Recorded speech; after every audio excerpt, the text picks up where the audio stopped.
Peace, love, and greetings to everybody, and I appreciate you spending the next little bit with me during my presentation here today. So before I begin, I want to make a quick disclaimer, and that is the information that's going to be presented tonight is not for everybody. Okay, if you're not somebody who is open-minded, optimistic, and interested in occult information, right, hidden information, then this is probably not for you. But if you're somebody who is interested in, non-mainstream information and news, then this is definitely for you, and you're going to be able to learn a lot in this presentation. You're definitely going to be able to retain a majority of the presented information. I'm going to say probably 60 to 95% you're going to be able to retain, and most of it is generally important in regards to today. Okay, so again, if you're somebody who subscribes to the mainstream, then this is probably not for you. Okay, but first things first, we're gonna get started on the moon. Okay, we're all familiar with what the moon is. Supposedly, we've all seen the moon before. We've all seen it go through its different phases. We've all seen the crazy supermoons, right? But nonetheless, let's move forward. So the moon is a natural satellite. The moon is an astronomical body orbiting Earth as its only natural satellite. It is the fifth largest satellite in the solar system and by far the largest among planetary satellites relative to the size of the planet that it orbits. Okay, and you can see the illustration of the moon. You've seen it before. And you'll see down here the moon and its phases that it goes through. Okay, and I believe it's every 28 to 31 days that it goes through these phases here. Okay, and it's also it's essentially the yin and the yang. Okay, when we're talking about the moon and the yin and yang. Okay, but the most important information that you need to take with you moving forward from the slide is the fact that it's a natural satellite. Okay, that's important to know when you're studying the information that's going to be presented and other studies that are relative to the information here today. Okay, a satellite is a celestial body orbiting the Earth or another planet. A satellite is also an artificial body placed in orbit around the Earth or Moon or another planet in order to collect information or for communication. Okay, so take with that what you will, and we're moving forward. So here is a news interview with a professor named Richard Foster, I believe his name was. I'm not too sure, but he has supposedly confidently proven to other scientists that the moon is in fact made of plasma. Okay, and this interview took place in 1965 on ABC Australia. Okay, I'll show you guys this clip. Well, now, one thing, you have a theory about the moon, and we expect to be able to get observable facts about the moon fairly soon. What is your theory? Well, it is by now rather more than a theory. 10 or 11 years ago, I stated to various scientists that the moon is not a piece of rock, but it is a plasma phenomena, cosmic plasma, and that this fact will eventually be confirmed. I made certain predictions which were already confirmed in 1958, and the situation now is coming close to a complete confirmation. What will be the result if you're proved to be correct in your theories? The result will be profound and decisive, because it will give proof that a complete reinvestigation of the laws of nature is necessary. Because if the moon is a plasma, no man will ever land on it. The soft landing attempts will all fail. That means that the mass of the moon is far less than is currently assumed. It's in a different state of energy, and it has far less mass. That means there is no more explanation for the tides. If the moon, for example, had only a thousandth part of its current mass, then the tides would only be 2 inches high under conventional theories instead of sometimes 14 feet. And that means that if it is proved that the moon is a plasma, then all gravitational theories are out, and a new concept of the cosmos and of its laws has to be evolved. Aren't you being a bit adventurous, though, because you know that we're going to be able to test out your theories on the moon fairly soon? Well, not anymore. 11 years ago, of course, it was rather taking a risk. I was considered a lunatic, of course. But by now, the evidence, accumulated evidence, is already so much in my favor that I'm not taking any risks anymore. On the contrary, there is scientific views expressed all over the world now that the moon seems to be of a quite different nature of what was assumed. But the Americans and Russians are thinking of landing men on it. Well, that will never happen. Not on the moon. On Mars, on Venus, on other planets, yes. But the moon is definitely, as I assert, a plasma.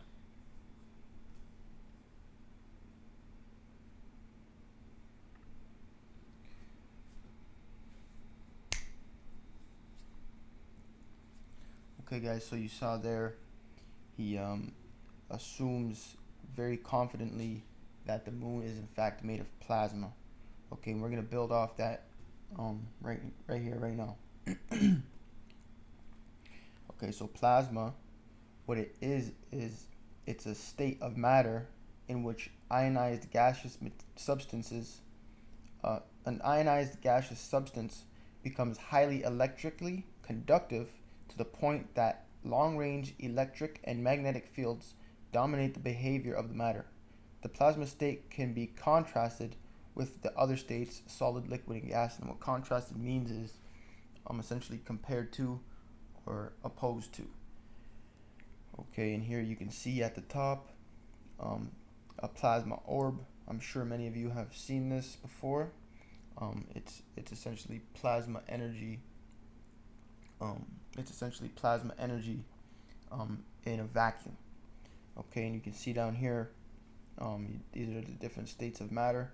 You got the solid, you got the liquid, you got the air, I believe it is, yeah, gas, sorry, not air, gas, and plasma. Okay, it's not fire, it's plasma, okay? Fire is not a state of matter. Okay, so when we're talking about the elements, we should really be talking about states of matter, okay?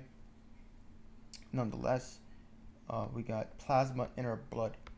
Okay, so if it were so that the moon had plasma in it, that would mean that if our blood had plasma in it as well, then we would have a biological connection to the moon, right? And that would explain why on full moons, people act the way they do because of that, connection. If it were that the moon is in fact made of plasma. Okay. But anyways, I just want to read this here quick for you.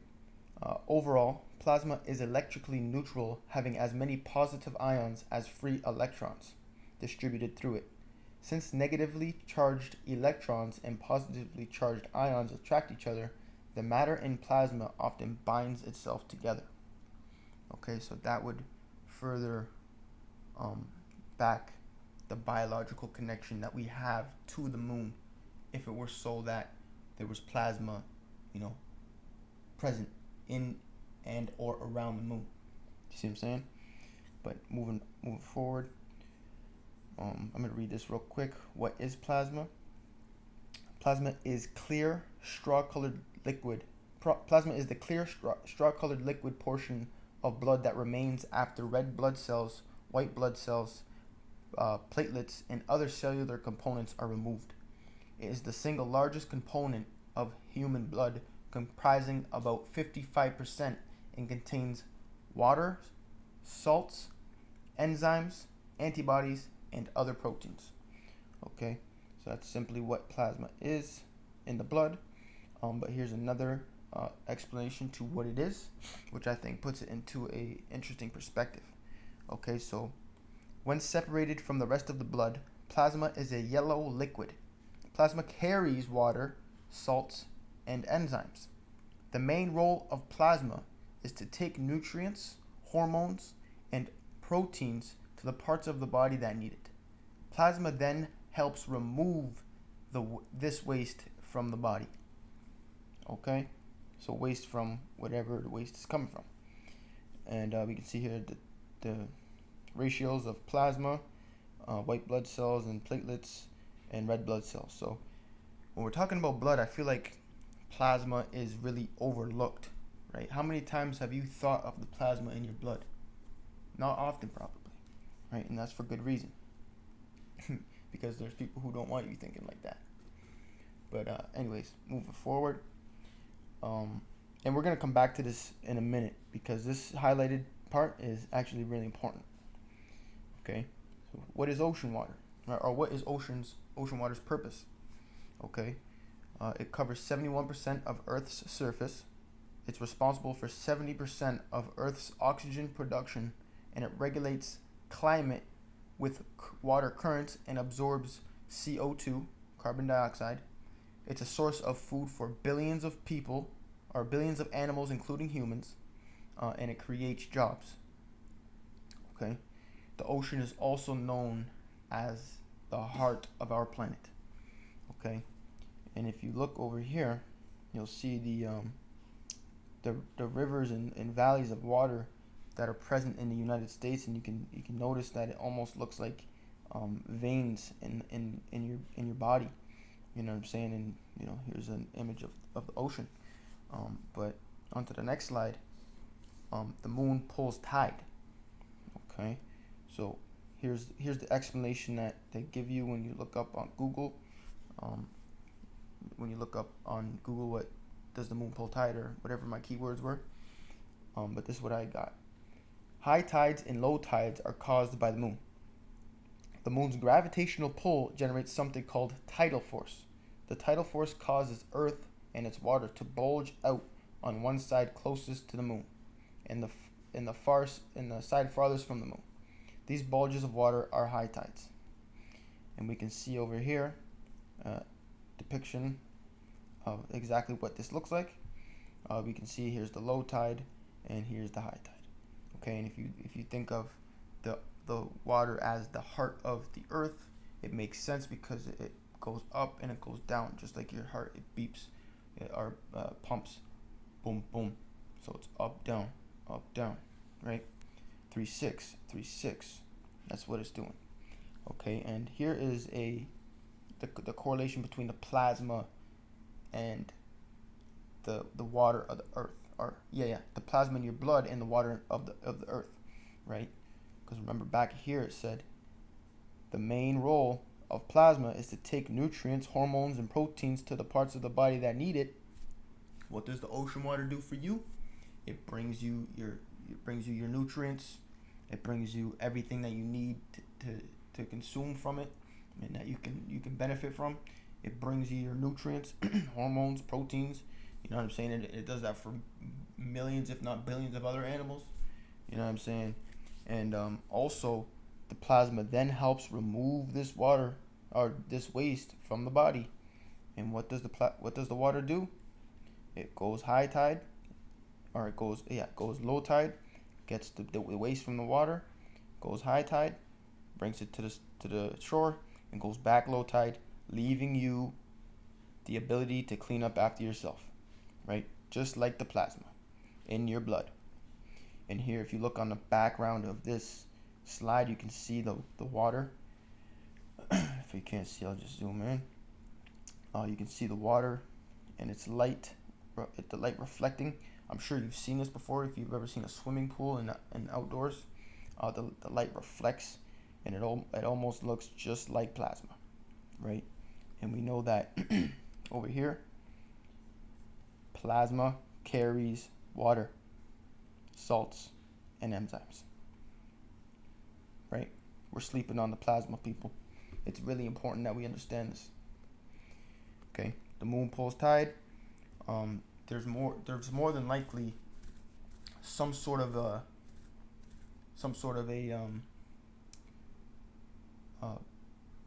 plasmatic, should I say, energy within the Earth. All right, that being magnetic, I'm assuming, because we see here that the matter in plasma often binds itself together, right? And that could explain why, the water would be, pulled, from the moon, right? Because we know plasma binds itself together, right? And the Earth would have to keep the moon in orbit with some sort of an attraction too, which is probably magnetic, but let's not get too carried away with that subject. Let's move forward. So inner Earth. Many of you have probably heard of this. It's still theory, but it will always be theory because everything is up for debate. But nonetheless, this is the simple diagram, the most simple diagram that I can find. And you see there's a central sun, there's an inner sun, which we're going to get into later. And there's openings on either pole, and there's a world within the Earth. And you can simply confirm the existence of inner Earth because caves exist. You know what I mean? And that's that. But it goes deeper than that. No pun intended. So John Clevis Simms Jr. was an American Army officer, trader, and lecturer. Simms is best known for his 1818, talk about timing, 99, variant of the hollow earth theory, which introduced the concept of openings to the inner world at the poles. So you can see here, this is his illustration to which, in 1818, to which the entrance to inner Earth would look like at the poles. And take note, which we're going to get into in a minute, Simms' hole as it would appear to a lunarian with a telescope, right? And we're going to get into that in a minute. But yeah, we have the electromagnetic field that goes around the Earth, right? And it would make sense that, for the electromagnetism to, permeate and to do what it does, it would make sense that there's some sort of a, divot at least, something that goes in to allow that amount of magnetism to magnetize. You know what I'm saying? But here we can see a example of fractal geometry, or also known as above, so below, taking place with the apple. And notice how the apple goes up, positive, goes around, and then negative, it goes in. And notice the black seeds, which is key moving forward, right, for those who are looking to stick around to learn something. Okay, and we can see here we have the orange, which has the same shape, right, obviously less apparent in comparison to the apple, but you can still see that torus like effect. And obviously we have the tree and the human, right? The tree sucks in the water, in the moisture, and permeates outward its growth from which nutrients that it absorbed from the water. Okay, and obviously the human, it goes out the top into the bottom, out the top into the bottom. Okay, really simple. But nonetheless, this is going to be important moving forward when we're talking about the information later on. Oh yeah, but the quick side note, lunarian.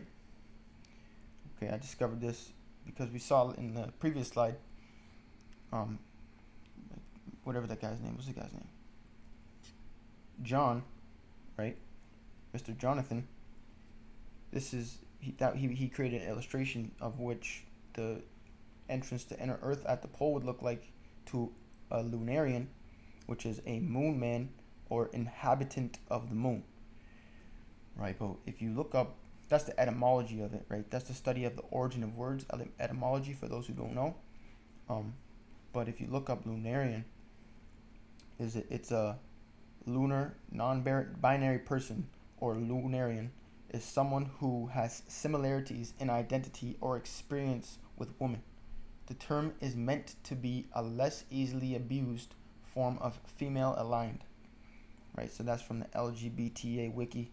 But nonetheless, guys, this is from 1708. We're talking about moon men and inhabitants of the moon, right? Who are those people, right? And notice Aryan, right? Just Arian and Aryan.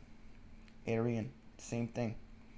The Aryan race is a historical concept which emerged in the period of the late 19th century and mid 20th century to describe the people of Indo-European heritage as a racial group, right? So that's what that is. But nonetheless, moving forward, orgone, for those who don't know, right? Orgone is a pseudo-scientific concept variously described as an esoteric energy or hypothetical universal life force. Orgone was seen as a massless, omnipresent substance similar to luminiferous ether, right? Just ether. Why you gotta do all that? Ether. But more closely associated with living energy than with inert matter. Okay, so we can see here,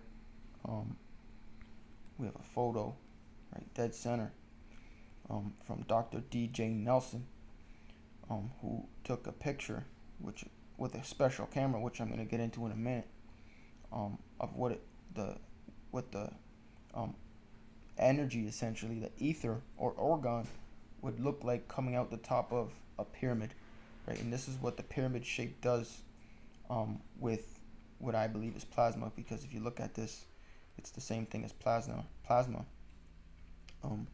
If you look here, you can see it looks exactly the same. Okay. Also, I need the light on.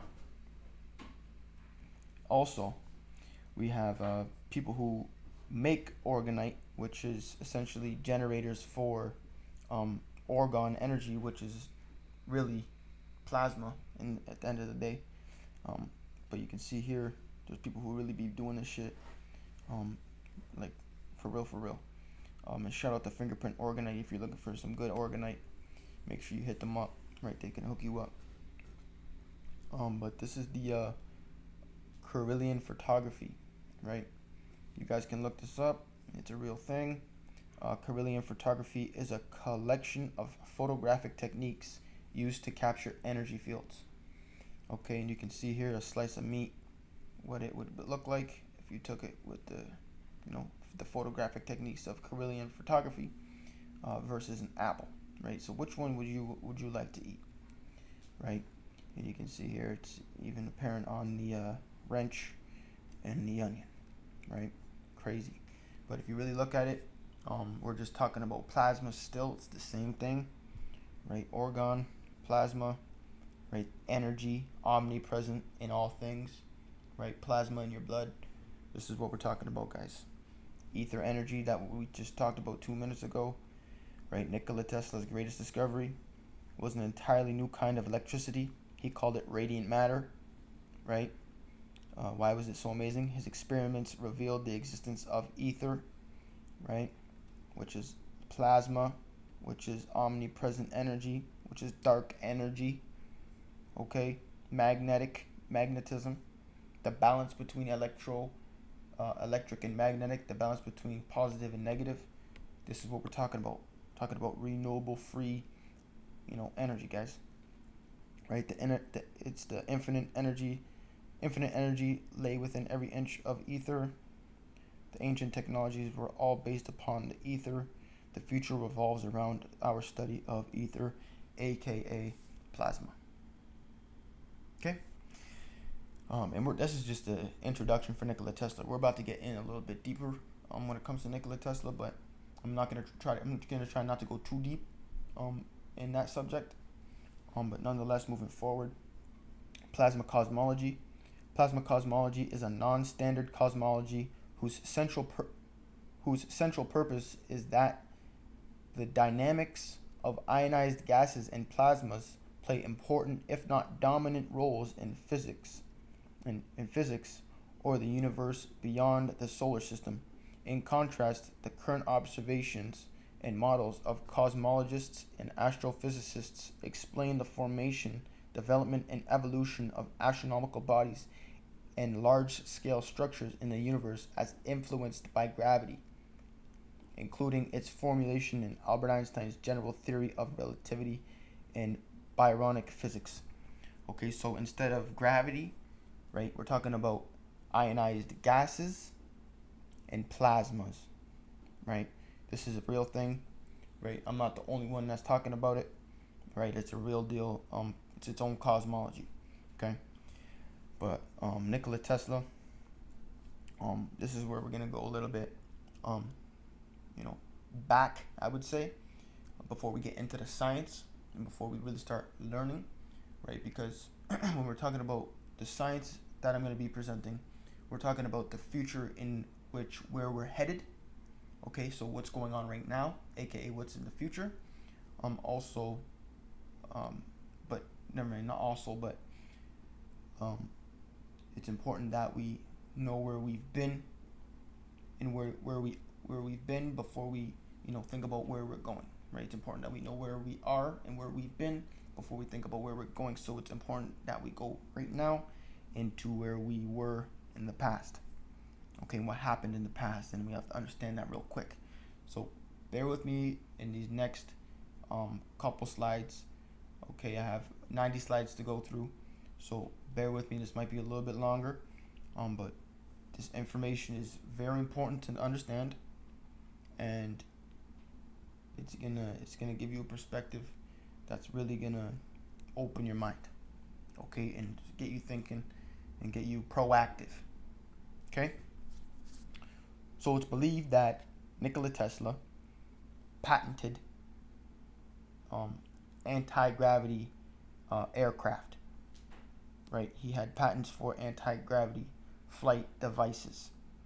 Okay, and I did some research, right, a Google search on Nikola Tesla and his patent, and you can see January 3rd, 1928, this guy patented something that I don't even know what is, right? It's a method of aerial transport, but nonetheless, knowing Nikola Tesla and his achievements and what he's done, and all the conspiracies that surround him and all the beliefs and such, I don't think this is something that, Nikola Tesla would have, patented, right? This does not look like anything that he would create.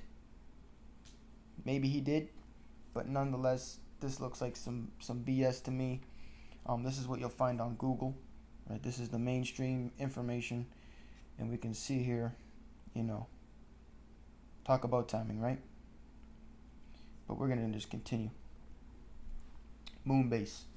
Okay, this is a screenshot from a movie called Iron Sky. It came out in 2012. You guys can see the illustrated depiction built within the moon. You know what I'm saying? You guys can see what's going on here. You can see where we're about to take this, right? You guys can skip ahead if you already know what's going on, but we're gonna get into this real quick. Okay, so this is a clip. It's about 7 minutes. It's important that you understand this information, right? It's gonna explain quite a bit, and it's gonna give me the ability to articulate myself and to make sense to you. Okay, guys, so check out this quick clip. It's from the movie Above Majestic, which was uploaded on my channel, and we had like 12,000 views, but then a copyright claim came flying in and took us out. But if you want to watch this full movie, I highly recommend it. Gives a lot of insight, but we're gonna just show a quick clip of it. What happened was, when this happened, all of the reverse engineering operations that were Wright-Patterson Air Force Base in Ohio were moved to Area 51 and S4, where Eisenhower realized that he had lost control when he attempted to look into it. He was denied access. Here, a five-star general was really pissed, so he threatened to invade Area 51 with the First Army out of Colorado. And until they allowed two agents to give a report of what's going on over there. And what they found was that several craft were being reverse engineered that were extraterrestrial and German origin. One of the ways that the Nazis obtained their advanced technology before World War II was through the use of a channeler called Maria Orsic. Maria Orsic was channeling telepathic messages from extraterrestrials that were offering her plans and schematics to actually create anti-gravity craft. They kind of look the same, but Maria Orsic, we're gonna get into her briefly, but it's definitely something I'm gonna touch on real quick after this clip. Maria Orsic channeled this information for the Occult Vril Society in Germany. This information was later used by these German secret societies to build out many of their crafts. Because they were focused more on the qualitative superiority rather than the quantitative, they were more focused on having more advanced technology rather than more tanks and boots on the ground. They were losing the ground war in Europe, but they were obtaining the more advanced technology. And to save that technology, they took it down to Antarctica pre and during World War II. In the late 1930s, the Nazis had an expeditionary group go down to Antarctica, and they found some very interesting things. They found a region under the ice that was created by geothermal heat from volcanoes, and there would be 3 miles of ice, and a few thousand feet above ground level would have been melted by the geothermal heat, and the rest of the ice acts as an insulator, causing it sort of like an igloo effect, and the dome would grow from the heat, the geothermal heat, and it would melt and run under the ice, and that was some of what was lubricating the ice and causing it to move. But underneath these areas, they were finding perfect areas to build submarine bases. So not only did the Nazis build out submarine bases, as they developed more and more of their space program, they developed out a massive spaceport. After these spaceports were developed, and the Nazis had handed it over to basically the Americans began... Notice he said basically the Americans. Right? Shout out to my people, 432. But yo, let's go. To develop more and more research and development bases in Antarctica. In the late 1950s, a treaty was signed that stated that Antarctica was only to be used for peaceful research. Well, we were basically arriving and digging giant holes under the ice in various areas and building out these giant complexes, much like I think it was called Project Iceworm back in the 1960s, where in Greenland, the United States Army Corps of Engineers was building out an ICBM base hidden under the ice, and it was very sophisticated. I'm told that they were very similar in when they were built and how they were built to the buildings that were built in this program. Companies that were given access to these R&D bases began to develop NBC testing, they called it, nuclear, biological, chemical testing, which in the programs usually translates into them working with clones. Gucci! Working with different chemical compounds to affect how people develop psychologically or physiologically. So a lot of very, very dark scientific programs began to be developed down in Antarctica, and indeed are going on to this very day. One of the biggest things that the Cabal does not want us to know about are the existence of these R&D bases and all of the horrible crimes against humanity that are occurring on these R&D bases. On December 9th, 2015, William Tompkins released his epic book, Selected by Extraterrestrials. I became aware of it early in 2016, but it wasn't until he had conducted several interviews that he and I became friends and began speaking regularly. The story of William Tompkins is quite amazing. Here's a man who's 93 years old, and he gets hired right as he begins his military career in the Navy, working in a highly classified program for the United States government at the highest levels, where he was personally responsible for getting information from 23 different American spies who were embedded in the German secret space program, which apparently included bases in Antarctica. A single Navy operative went into Germany. This is like 1939. He didn't believe this, but there was very strange organizations and different research groups all over, not just Germany, but in the occupied countries too. And strangely enough, Germany was putting in production fantastic vehicles.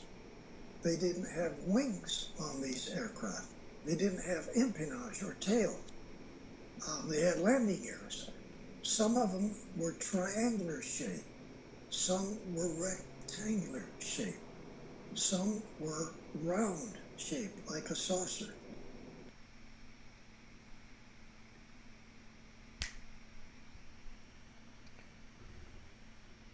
Okay, guys, so you saw there, the Nazis, right, the Germans essentially had underground bases in Antarctica, right? They're affiliated with the poles.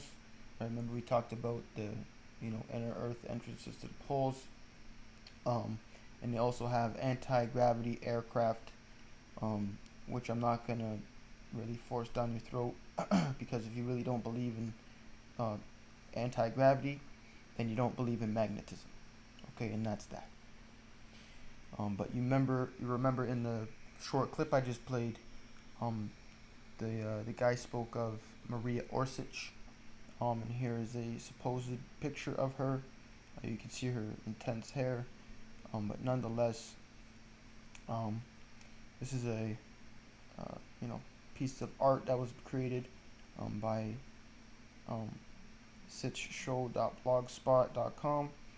You can check them out, but nonetheless, Nazi secret space program, anti-gravity craft, Black Sun, which is important, and Vril Society. Okay, guys, so I'll read this out quick for you. The Vril force, or Vril energy, was said to be derived from the Black Sun, a big ball of prima materia which supposedly existed in the center of the Earth.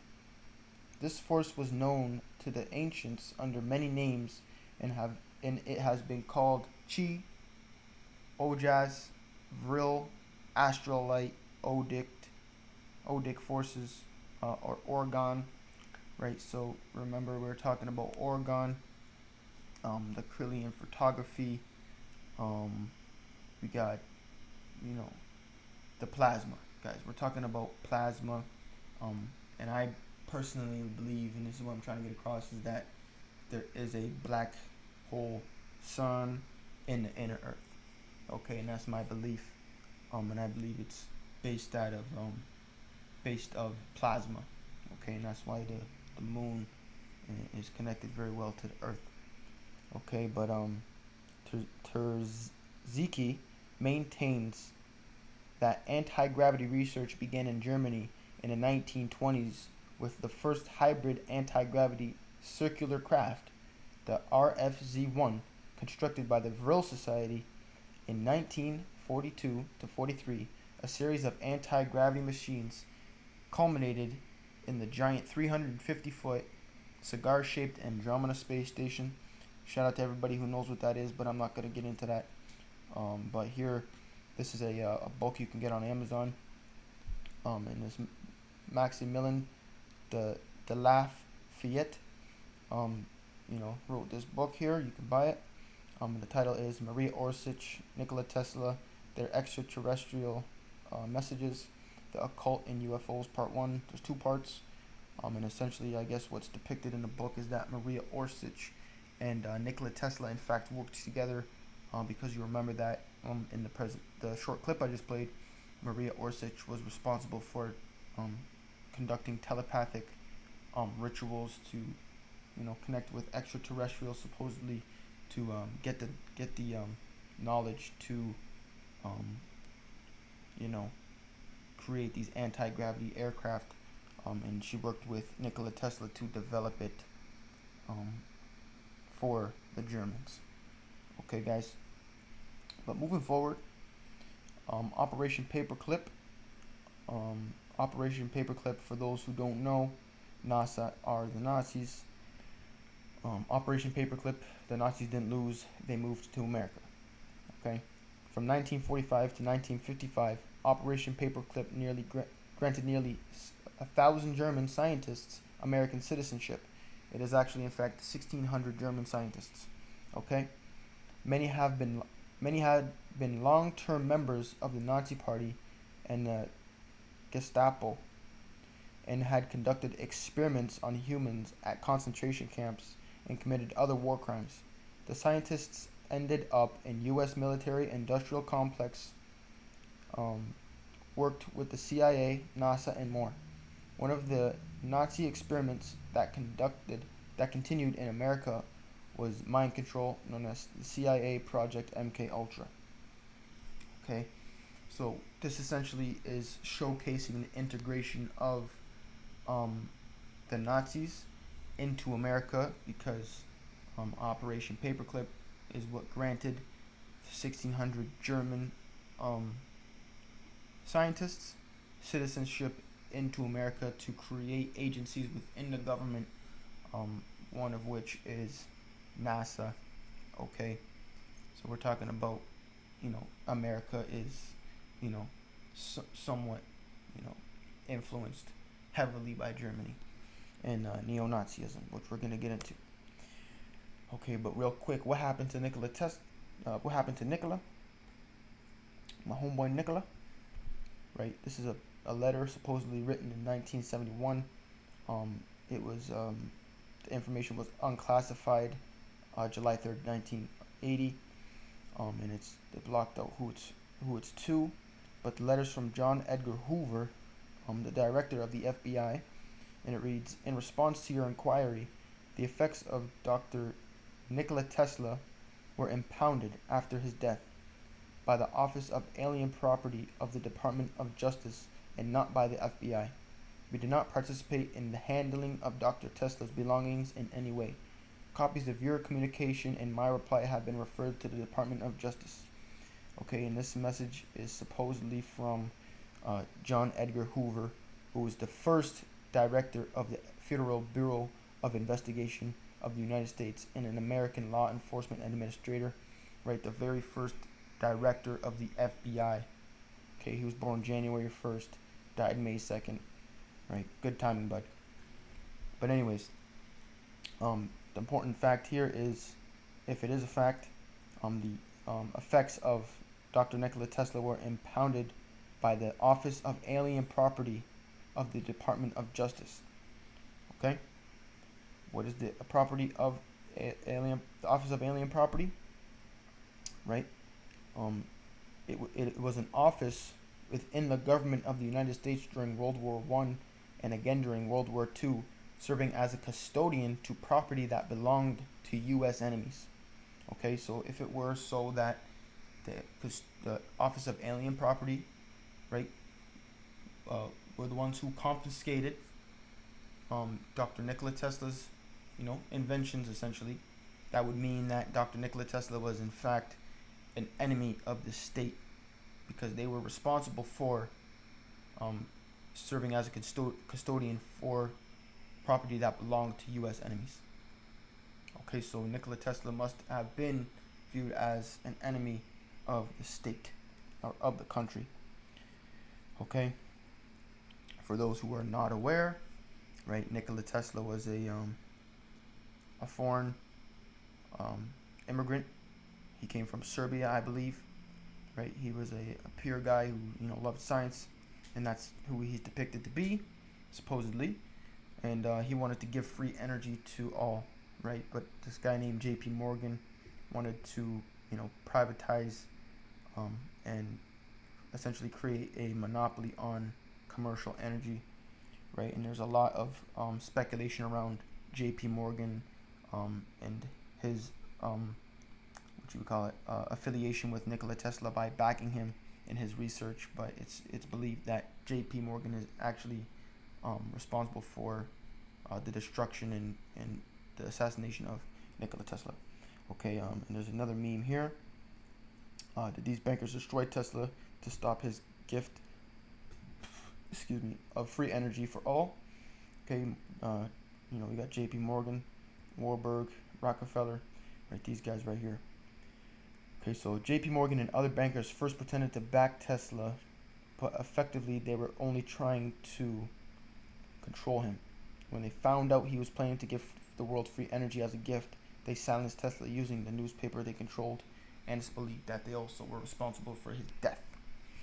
Okay, but a quick side note on the Nazis, right? Hannah Research, right? This is her right here. You can check her out.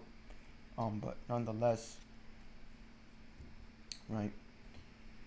Hannah Research was a German aviator and test pilot during the Nazi era. She and some other person flight tested many of the regime's new aircraft. So it's possible that Hannah Research was responsible for test piloting anti-gravity aircraft, okay, UFOs, right? Here it says she set more than 40 altitude records with women's endurance records in gliding and unpowered flight, but it says better source needed, so that might not be true. Before and after World War II. In the 1960s, she was sponsored by the West German Foreign Office as a technical advisor in Ghana and elsewhere, and founded a gliding school in Ghana where she worked for Kwame Nkrumah. Okay, so why would it be that she found a gliding school in Ghana? I'm not sure. I'm just going to show you the information. You do what you want with it. There's a group of female essentially aviators known as the Night Witches. Okay, the Night Witches was a World War II German nickname for the all-female military aviator of the 588th Night Bomber regime, known later as the 46th Tarman Guards Night Bomber Aviation regime of the Soviet Air Forces. Okay, and here we have a movie that kind of depicts what I'm talking about here. Hidden Figures, from 2016 drama and history movie. 3 female African American mathematicians play a pivotal role in astronaut John Glenn's launch into orbit. Meanwhile, they also deal with racial and gender discrimination at work. So it's a possibility that these aircraft were not, in fact, operated by German people, but they were actually operated by the Night Witches of Ghana, right? And shout out to my homegirl. What's her girl name? Hold on. Joy Allen. Joy Allen. I'm so sorry, I forgot your name. But shout out to Joy Allen and Crumb TV for this information in particular. Because if it wasn't for them, I would know this, and I'm just kind of throwing that as a side note and a plug for them kind of too. You know what I'm saying? So go check them out if you want to learn a little bit more in depth about the Nazis and UFOs. But nonetheless, we're moving forward. Okay, so Kwame Nkrumah, right? Hannah Research supposedly worked for him. He was the first president of Ghana from July 1st, 1960 to February 24th, 1966. Right, that's my sister's birthday. Shout out to my sister, Rhea. But nonetheless, he was preceded by Elizabeth II as Queen of Ghana, right? And this is Elizabeth II right here. Which is kind of weird. Like, why is she the Queen of Ghana, right? 1959, she was the Queen of Ghana. That's not very long ago. That's just kind of weird. Just thought I'd throw that in there. Right, do with what you will. But moving forward, plutocracy, right? For those who follow me on Instagram, you probably know about this. You've probably seen it on my story. But plutocracy is a society that is ruled or controlled by people of great wealth or income, right? That pretty much describes the United States and the Western world. Money is power, right? Because time is money. You know what I'm saying? But you can see here, this is a screenshot from a movie called Zeitgeist that I highly recommend you watch after this presentation. We're actually going to watch a clip later on in the presentation from that movie. Okay? And you can see here at the bottom of the pyramid, people, planet, and all living things. and then right next to that is the government, and then above that is corporatocy, corp, corporatocy, if that's how you say it. Then above them is the big banks, then the national central banks, then the international central banks, and the international central bank of central banks, and then obviously this financial elite untouchables, right? Those guys in the starships, whoever that may be. But nonetheless, guys, this is the most important part, right? The people and all living things, and the government's right there. That just shows you the government really, they ain't got much for you, bud. Right? But you can see here, in God we trust, which we're going to get into a little bit later. Okay, guys. 1 also spells out Neo. Shout out to people who like the Matrix. We're going to touch on that too in this presentation. Neo-Nazi. Neo-Nazism consists of post-World War II militant social or political movements seeking to revive and implement the ideologies of Nazism. Okay, that's what neo-Nazism is. The black sun is a symbol of a type of sun wheel in post-Nazi Germany context by neo-Nazis and some occult subcultures such as Satanism. Okay, we're talking about Satanism. For those who already know Satanism, Hollywood, the music industry, run by people who subscribe to this. But nonetheless, you can see, the black sun logo, and if you remember back to the Maria Orsic slide, where it spoke of the black sun made of prima materia, right? Supposedly in inner Earth, it kind of really symbolizes, this logo symbolizes the plasma orb. Obviously you can see the correlation between this logo and this logo. But nonetheless, when we're talking about Satanism, we're talking about neo-Nazism. We're talking about the suppression of, this knowledge, right? This is why they're always throwing up the 666, because 666 is very simply carbon, right? 6 protons, 6 neutrons, 6 electron on the periodic table of elements. And, we're talking about darkness because we're talking about carbon, so this is dark energy, right? Now, there's nothing wrong with dark energy, right? There's many depictions in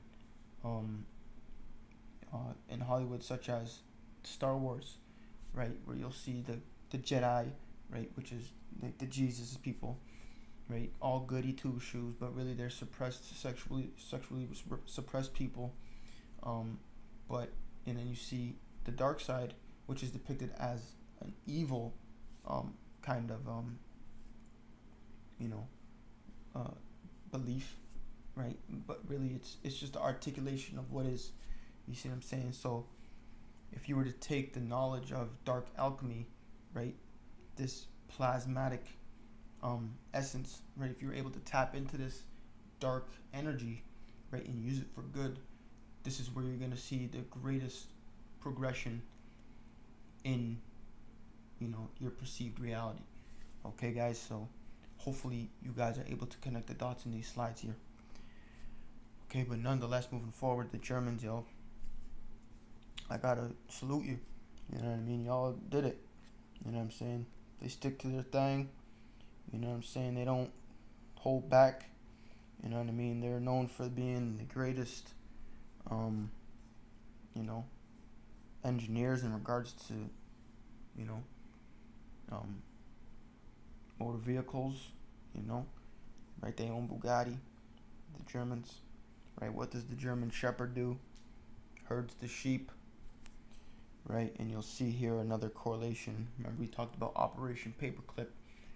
This is a watch fob tag from the Nazi era in Germany, where you can see Coca-Cola, a multinational, company, clearly supporting, you know what I'm saying? And Coca-Cola's all over America, you know what I mean? They own America. The same people who own America own Coca-Cola. See what I'm saying? It's all the same, which we're going to get into. Oh yeah, and this is a quick little side note I thought was, quite genius, right? The word smart in English translated into German is clever, and that just shows you, man, these guys, we gotta respect the game. Gotta respect game when you get it. You know what I mean? So here is the clip I was talking about earlier, from the movie Zeitgeist from 2008. Right, this information came out in 2008, and we're gonna watch this quick clip from Zeitgeist. Okay. As dysfunctional and backwards as all of this might seem, there is still one thing we have omitted from this equation. And it is this element of the structure which reveals the truly fraudulent nature of the system itself: the application of interest. When the government borrows money from the Fed, or when a person borrows money from a bank, it almost always has to be paid back with accrued interest. In other words, almost every single dollar that exists must be eventually returned to a bank with interest paid as well. But if all money is borrowed from the central bank and is expanded by commercial banks through loans, only what would be referred to as the principal is being created in the money supply. So then, where is the money to cover all of the interest that is charged? Nowhere. It doesn't exist. The ramifications of this are staggering, for the amount of money owed back to the banks will always exceed the amount of money that is available in circulation. Of course. As dysfunctional and Of course that would happen. Commercial banks through loans. Only what would be referred to as the principal is being created in the money supply. So then, it doesn't exist. The ramifications of this are staggering, for the amount of money to cover banks will always exceed the amount of money that is available in circulation. So you guys can see that, the money will always eventually go back to the bank. This is why inflation is a constant in the economy, for new money is always needed to help cover the perpetual deficit built into the system, caused by the need to pay the interest. What this also means is that mathematically, defaults and bankruptcy are literally built into the system, and there will always be poor pockets of society that get the short end of the stick. An analogy would be a game of musical chairs, for once the music stops, somebody is left out to dry. For every time you borrow money from a bank, whether it is a mortgage loan or a credit card charge, the money given to you is not only counterfeit, it is an illegitimate form of consideration, and hence voids the contract to repay, for the bank never had the money as property to begin with. Unfortunately, such legal realizations are suppressed and ignored, and the game of perpetual wealth transfer and perpetual debt continues. And this brings us to the ultimate question: why?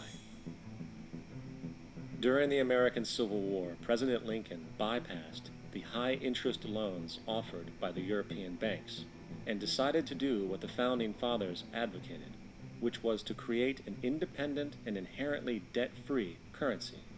It was called the greenback. Shortly after this measure was taken, an internal document circulated between private British and American banking interests stated, "Slavery is but the owning of labor and carries with it the care of laborers, while the European plan is that capital shall control labor by controlling wages. This can be done by controlling the money. It will not do to allow the greenback, as we cannot control that." The fractional reserve policy perpetrated by the Federal Reserve, which has spread in practice to the great majority of banks in the world, is, in fact, a system of modern slavery. Think about it. Money is created out of debt. And what do people do when they are in debt? They submit to employment to pay it off.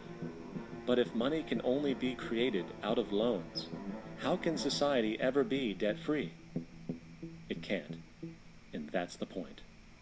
And it is the fear of losing assets coupled with the struggle to keep up with the perpetual debt and inflation inherent in the system, compounded by the inescapable scarcity within the money supply itself, created by the interest that can never be repaid, that keeps the wage slave in line, running on the hamster wheel with millions of others, in effect powering an empire that truly benefits only the elite at the top of the pyramid. For, at the end of the day, who are you really working for? The banks. Money is created in a bank and invariably ends up in a bank. They are the true masters, along with the corporations and governments. That's the Federal Reserve right there? Physical slavery requires people to be housed and fed. Economic slavery requires people to feed and house themselves. Genius. It is one of the most ingenious scams for social manipulation ever created, and at its core, it is an invisible war against the population. Debt is the weapon used to conquer and enslave societies, and interest is its prime ammunition. And as the majority walks around oblivious to this reality, the banks, in collusion with governments and corporations, continue to perfect and expand their tactics of economic warfare, spawning new bases, such as the World Bank and International Monetary Fund, while also inventing a new type of soldier, the birth of the economic hitman. Pay real close attention to this part, people. Very, very close attention to this part.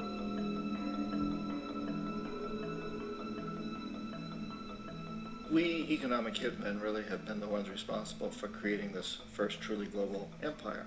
And we work many different ways.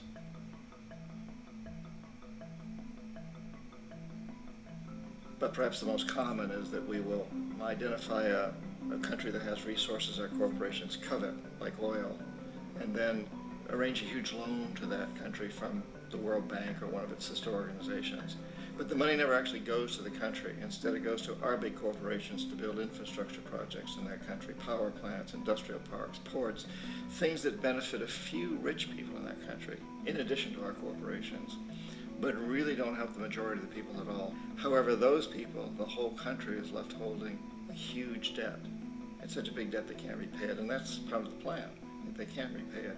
And so at some point, we economic hitmen go back to them and say, listen, you lost a lot of money, can't pay your debt, so sell your oil real cheap to our oil companies. Allow us to build a military base in your country, or send troops in support of ours to someplace in the world like Iraq, or vote with us on the next UN vote.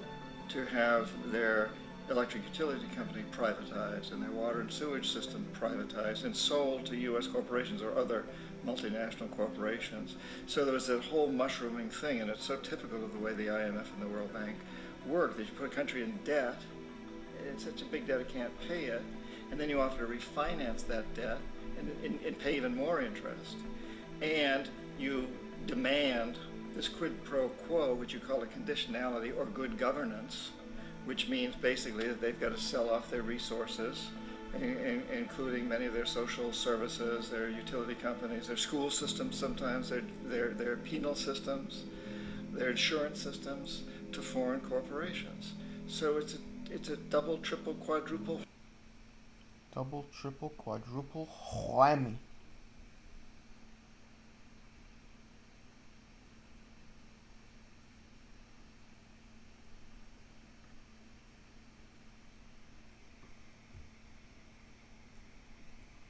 Double, triple, quadruple whammy.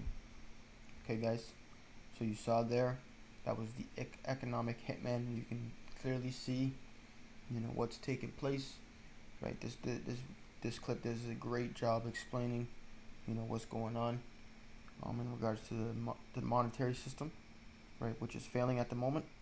But nonetheless, guys, we're gonna move forward. If you don't understand white supremacy or racism, everything that you do understand will only confuse you. Right? Nellie Fuller Jr. Shout out to you, brother.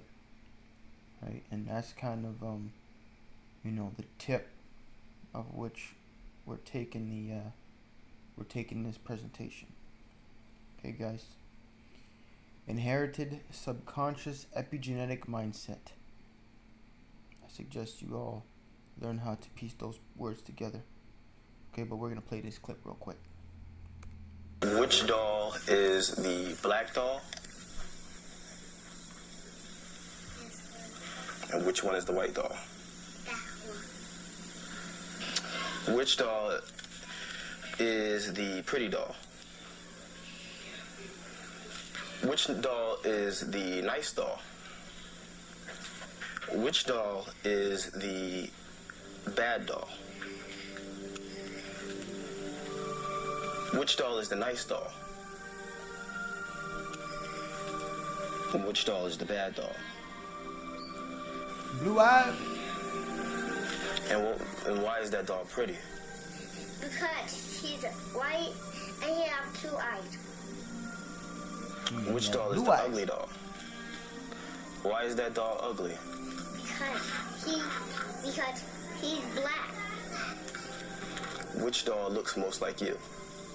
Like me? Yeah, which one looks like you? And that one. Okay. That doll.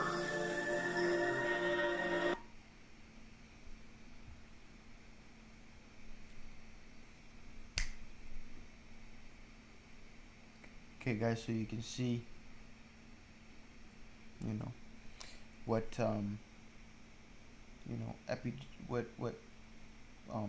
your environment does to you, in regards to your behavior.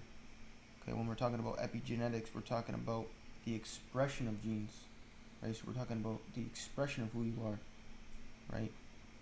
We're talking about the selection of the gene expression. The selection of the gene expression. We're talking about epigenetics and the mindset that is inherited to these children through their parents who received their parents' epigenetic expression through their birth and through their environment, and so on and so forth, right? From back in, when slavery was, the way it was.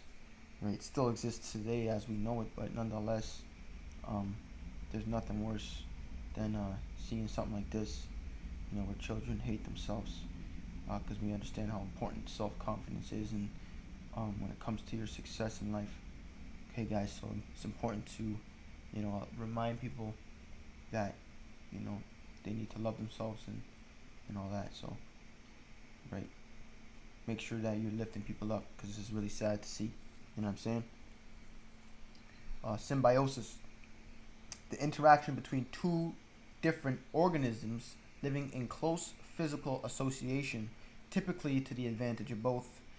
And we see the 3 different types: mutualism, symbiosis that is beneficial to both organisms involved, commensalism, symbiosis in which one organism benefits without helping or harming the other.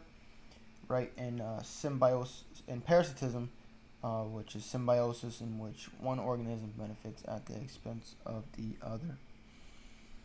Right, you can do the math when we're talking about neo-Nazism, slavery, and the symbiotic relationship between indigenous people and European colonists.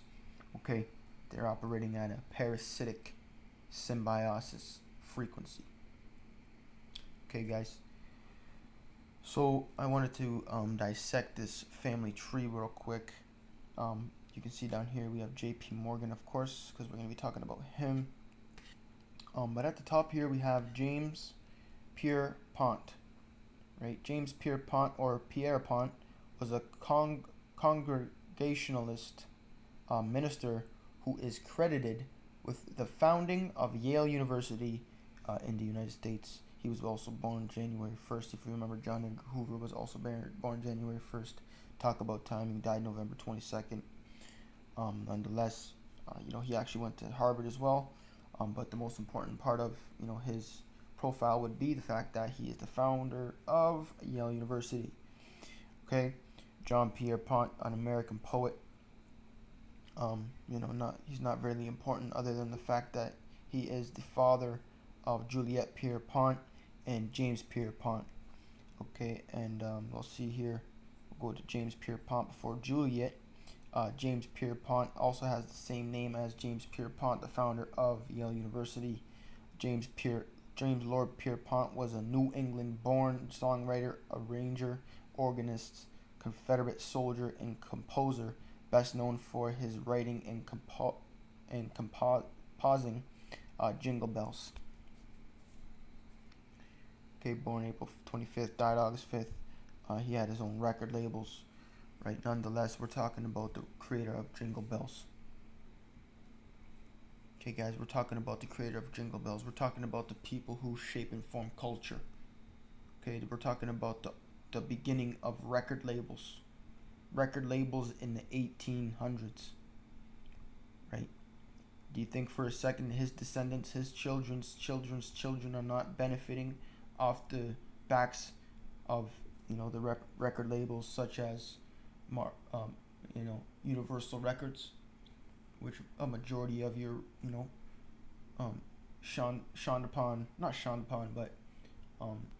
admired rap artists and artists in general are signed to, right? More so directed to the rappers, who influenced the African American culture, right? They're all signed to. I can guarantee they're signed to some of his descendants, because he is who he is. But nonetheless, Juliet Pierpont, right? Not much to know besides she's J.P. Morgan's mother, right? Shout out to her, right? No diss, nothing like that. But nonetheless, J.P. Morgan, right? This guy is important in regards to, the world we live in today. But the only reason I really have him here is to point out the fact that he went to the University of Göttingen, okay, which is a university in Germany. And we also have his father, who essentially created his legacy of the name Morgan. Okay, so then we got here Herman Oberth. If you remember in the Operation Paperclip slide, he was actually one of the faces on the slide. And he too was educated at the University of Göttingen, and he is considered one of the founding fathers of rocketry and astronautics, along with the French right? He's a founding father of rocketry and other subjects that fall after that are alongside rocketry, right? So nonetheless, I'm not sure. It's really hard to trace this guy's descendants, but I'm assuming that he is a descendant of James Pierpont or one of his relatives, right? But we're talking about the same people, right? The founder of Yale University is related to J.P. Morgan, right? But nonetheless, and also he is the guy who creates Jingle Bells and probably many other common holiday jingles or songs, is responsible for the shaping and forming of culture in the Western world. Okay. So this is another clip I'm going to play that's important moving forward, so it kind of unifies everything that I'm saying. I'm going to put things in a great perspective. And again, this is a clip from Above Majestic. Highly recommend you check it out. Look for it by yourself. Okay, guys? Check this out. In 1988, an article in the New York Times traced fully 13 out of all of the 40 U.S. presidents at the time as having a direct bloodline connection to European nobility. In 2012, a 12-year-old girl named Brigitte d'Avignon actually did a much more complex genealogical study of the U.S. presidents using the power of the internet and computers. On the School Watch tonight, the story of a 7th grader from Salinas who claims to have made a major discovery about President Obama. She and her grandfather say that President Obama is related to all but one U.S. president. And she found that 42 out of 43 U.S. presidents all had a common ancestor in King John I from England. And this is not just any old king. This is the guy who actually chartered the Magna Carta, which became the defining element that turned into the British Constitution. Davigno says she spent countless hours on the internet over the summer researching the lineage of our presidents, a project that started with her trying to trace her own family tree. But I'm the first historian to do all the presidents. So that's almost all of the U.S. presidents that we've ever had. The bottom line is these people are tracking their lineage, they're tracking their bloodline, and they're making sure that their own people get steered into the positions of the highest power and influence worldwide, including the United States of America. Within secret societies, there can be Listen closely. both good and bad people, white hats and black hats. So many of these secret societies are, of course, involved in very dark practices.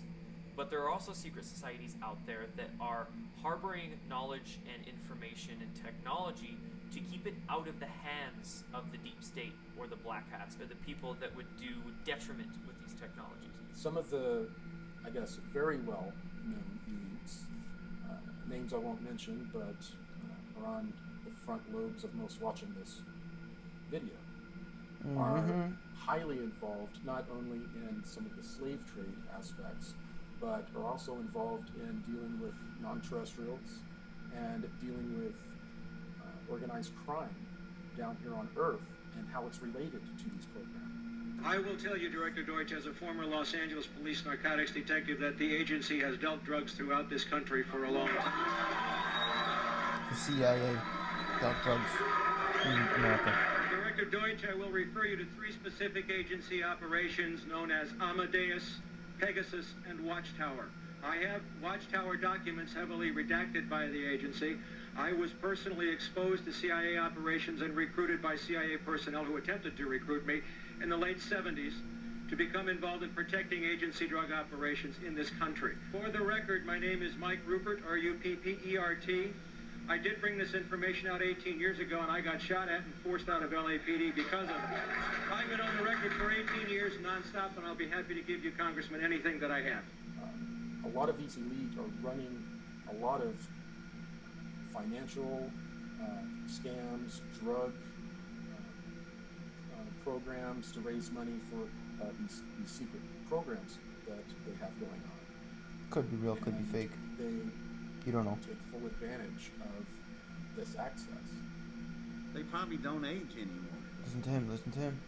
You know, a 1%er, you don't know who they are. You don't even know what they look like. You don't even know their name. They could go down and be at a 7-Eleven, you wouldn't even know it. So they could not age and you wouldn't know it. Never get sick. Offspring would be born. They'd be super smart, super strong. Just quality of life improved in every direction. And I'm sure the 1%ers are enjoying it, while the rest of us are dying with diseases and malformities and stuff. They're walking around, body beautiful. So that's just the medical area. Then think about the other things, transportation, the vehicles we travel around, home, security, all that stuff. Just, it'd be like somebody in modern suburbia looking at a man in a cave. We're the men in the cave. What very often occurs is that an elite will get to a very old, ripe age, or they will die, or they will die in some sort of an accident. Publicly. Privately, they are taken, and depending on their level, they are either age regressed or they have their consciousness basically downloaded into a clone that is an exact duplicate of them. What? They then disappear from the public eye forever and go into these programs or go into retirement. This is something that pops up a lot in the programs, and everyone that is served deeply knows that the elite have access, and many of them never really die. What the deep state or the cabal or the New World Order is a small group of very powerful but very psychopathic individuals that have acquired a lot of money, a lot of technology, and a lot of information over the course of centuries. definitely your politicians, the older ones, one that are chair people that command the power, one percenters, chairman of the boards, those people. That's they. That's one, they. never know their names, don't know their faces, and they control all the power. The more you get involved in these societies, the deeper and deeper you go, the more compromised you become. You start to learn more and more of the secret teachings. You have to work really hard for the knowledge. It can take years of time. You keep accessing higher and higher levels of rank, and they keep dropping these little seeds in as you go on. Seeds that start to blossom in your mind and make you think differently. Ultimately, if you go far enough down this road, you will be invited to participate in things like pedophilia and human sacrifice. And if you don't do it, it's the offer you can't refuse. They may actually even kill you. Once you partake in these activities, whether you like them or not, they now have leverage they can use against you. If you ever dare to speak out against this group, they have photographs, they have films, they have the footage that can absolutely ruin your life.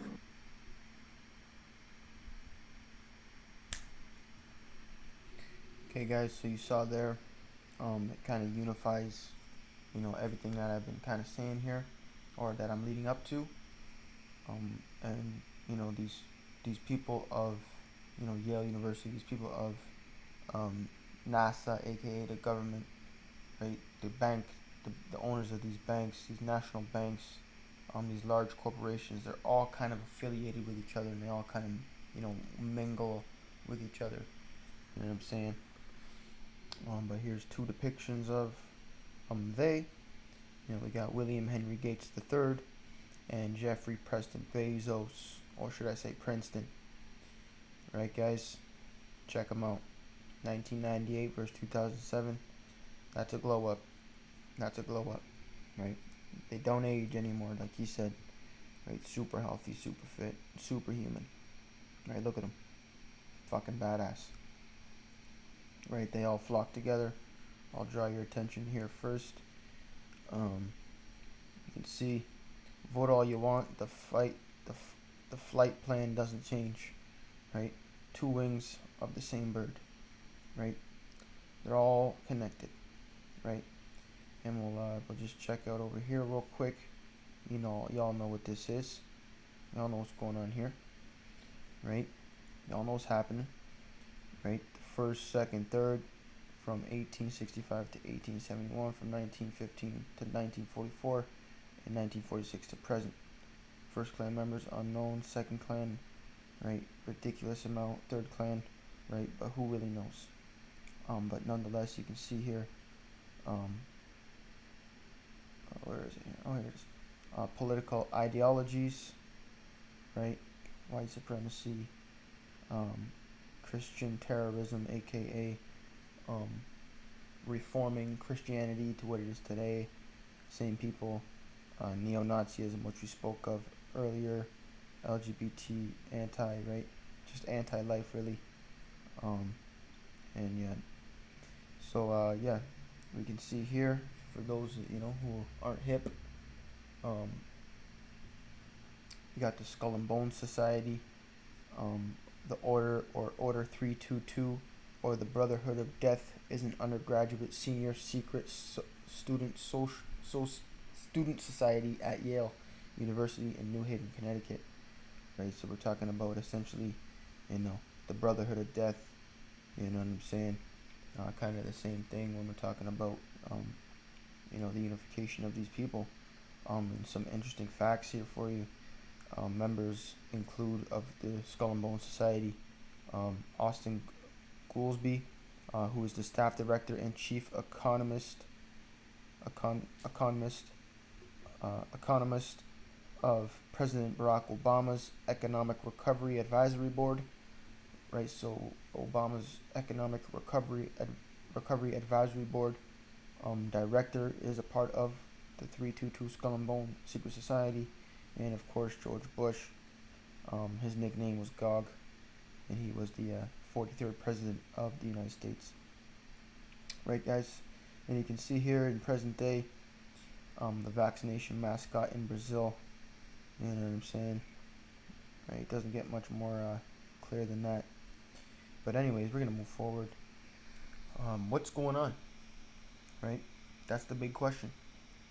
What is going on? Right, so this is essentially the second part of this presentation. If you want, you can pause it. Right, go do what you gotta do, but you gotta focus in on this part of the presentation, because this is where the real information lies. Right, this is what we're talking about now. We're talking about the science. We're talking about what's happening. Okay, guys. So what is going on? Missing children. That's what's going on. 800,000 children go missing annually in the United States alone, and 8 million globally annually. Okay, 8 million, and that's reported.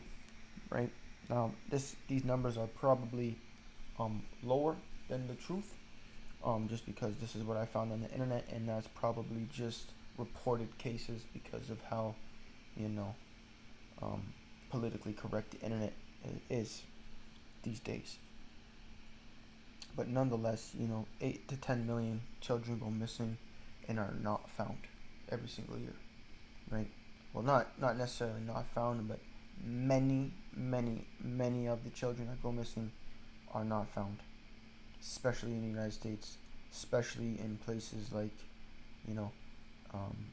Iraq, the Middle East, not to single out Iraq, but, places, third world countries, we'll say, places in Africa, where there's these organizations, that, pretend to, help, right, and create schools and such, but really it's just one big bullshit lie. And y'all can look into that, right? You can look up the QAnon if you would like. That's a little bit of a rabbit hole you can go down, but nonetheless, we're moving forward. Right, where are the children? Right, underground. That's where they are. They're underground in these tunnels, right, in these underground cities that are created and constructed for and by the elite, right, the supposed elite, right. As you can see, an underground city center. I don't know, this probably ain't a city center, right, because you can't really find photos of these underground cities, right. That's why they're underground. But this is a depiction of what you could expect of a where these children are lying, and you can only use your imagination to imagine what could be taking place underground. And of course, we have Hollywood depiction, It, where the clown, aka the actors in Hollywood, go down and harvest the souls of children. Okay, and drink do what they do. You know what I'm saying? I ain't gonna go too in detail. Y'all can go into that if you want. I'm gonna try to keep this PG as much as I can. But this is a TBM tunnel, right? This is the tunnels that they're constructing underground, and you can see these are, significantly sized tunnels, right? Why would you need tunnels this big? Maybe for train transportation, I don't know, right? And we're gonna get into the TBM tunnels in a minute, but I just want to showcase this clip from NBC News of Joe Biden pretty much exposing the nature of these quote-unquote elite, right? Pay attention to body language, and yeah. Happy New Year.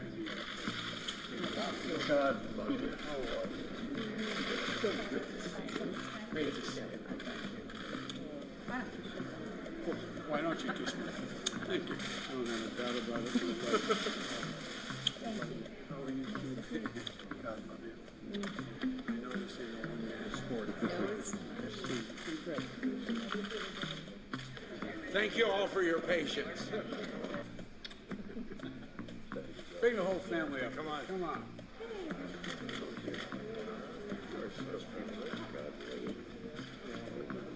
Hi, how are you? Oh, good to see you. No, fun deal. It gets worse. You got a smile that lights up the whole Senate chamber. You're getting too old. You're getting too old and too lovely.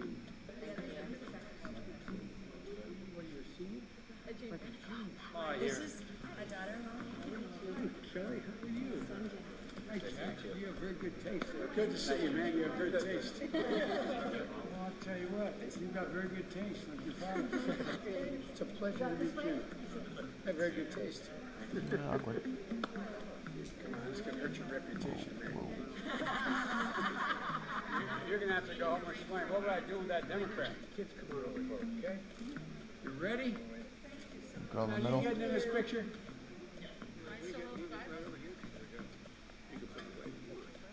Pleasure to meet you. Good. And again, please look right here.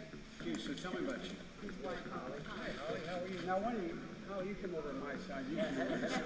I want you next to me. I want you next to me. My other sister, you come over this side, other sister. Come on over this side. Okay? Come on, sis. You get right in the middle of me. You get right over here. Over this. Mom, you get right in the middle. Come on, Dad. Okay, here you go. How old are you? 28. 28. God, I love you. 26. 26. You look like you're still in school. Too many beautiful girls in school. You got one job. My father used to say, for real, keep your boys away from your sister. That's the job. Just remember, no serious guys in your 30s. Is this your sister? You have a hard job. You got to keep the boys away from your sister. That's the deal. Hey, Jasper, you're going to have a hard job keeping the boys away from your sister. Like you have a beautiful sister. Keep the boys away from your sister. That's the job. As he's holding her hip. One job. Keep the guys away. I keep you guys away from your sister as he holds the guy's sister. Right? So you can see, right? So you can see the nature of, you know, which these high level elites operate at in regards to their sexuality. Okay, I'm going to show you a depiction from The Simpsons. I'm not going to watch the whole thing because I don't want to take too long, but watch this clip real quick.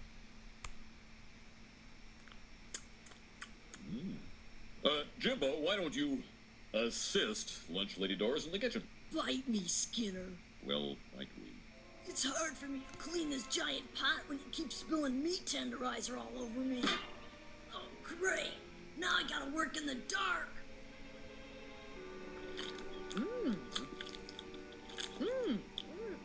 This sandwich tastes so young and impudent.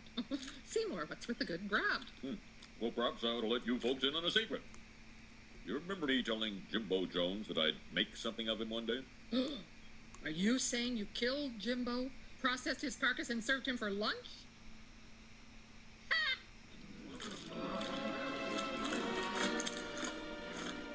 I wonder where Jimbo is today. He should have beaten us up for our lunch money an hour ago. Oh, lunch lady, please to have another sloppy Jimbo. Das ist gut, night. No, that's your third helping, young man. It's making you fat and soft and tender. You just cut in line, didn't you? Report to detention order. For how long? Oh, about 7 minutes a pound should do it. Okay, I got your German grub right here. German grub. Right, guys?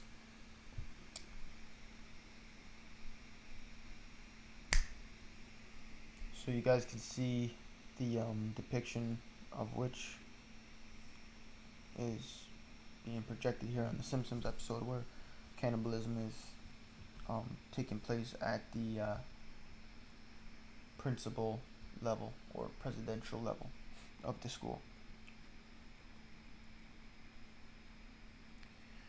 Okay, guys, here is a depiction of fractal mathematics, which we're going to get into in a minute, also known as above, so below. This is the thing about the universe, is like you can't escape the nature of it. It's quite interesting. You can see the human gutworm parasite and the tunnel boring machine, and it kind of symbolizes and represents the nature of a parasite, right, due to the fact of the activities that are taking place underground in these tunnels and in these cities. Right, guys, so you guys can see the correlation there, the parasitic nature of those who partake in the activities in these tunnels and in these cities. Okay, and here's the example of fractal mathematics. I'll read the bottom real quick, not the whole thing because it's like what.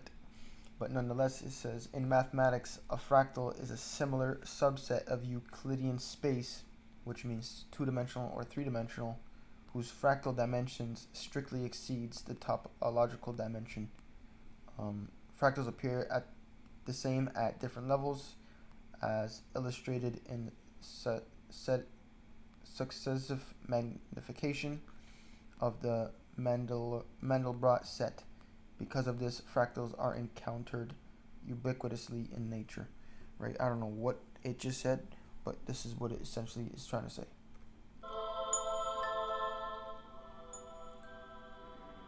Right into the eye, right into the vein, right into the surrounding areas of the vein, right into the cell, which is made up of atoms. Right inside the atoms are the protons and the neutrons and the electrons. Inside that is made of photons. Right, this is depicting the light photon, which light is really no thing. So then you go into no thing, which is space, which is made of nothingness. 99.99% nothingness is what an atom is. And the fractal of that would be space, which is 99.9% nothingness. So now we're back in space. In here we have the sun, and then in correlation to the sun we have the earth. And on the earth we go back, we go black to where, right where we began. Right back to where we began. As above, so below. Okay, a little bit dizzy after watching that, not gonna lie. But nonetheless, we're gonna move forward from that. Chemtrails. Okay, what's going on, guys? What's going on? Right, chemtrails. You can see the clear difference between a chemtrail and a contrail.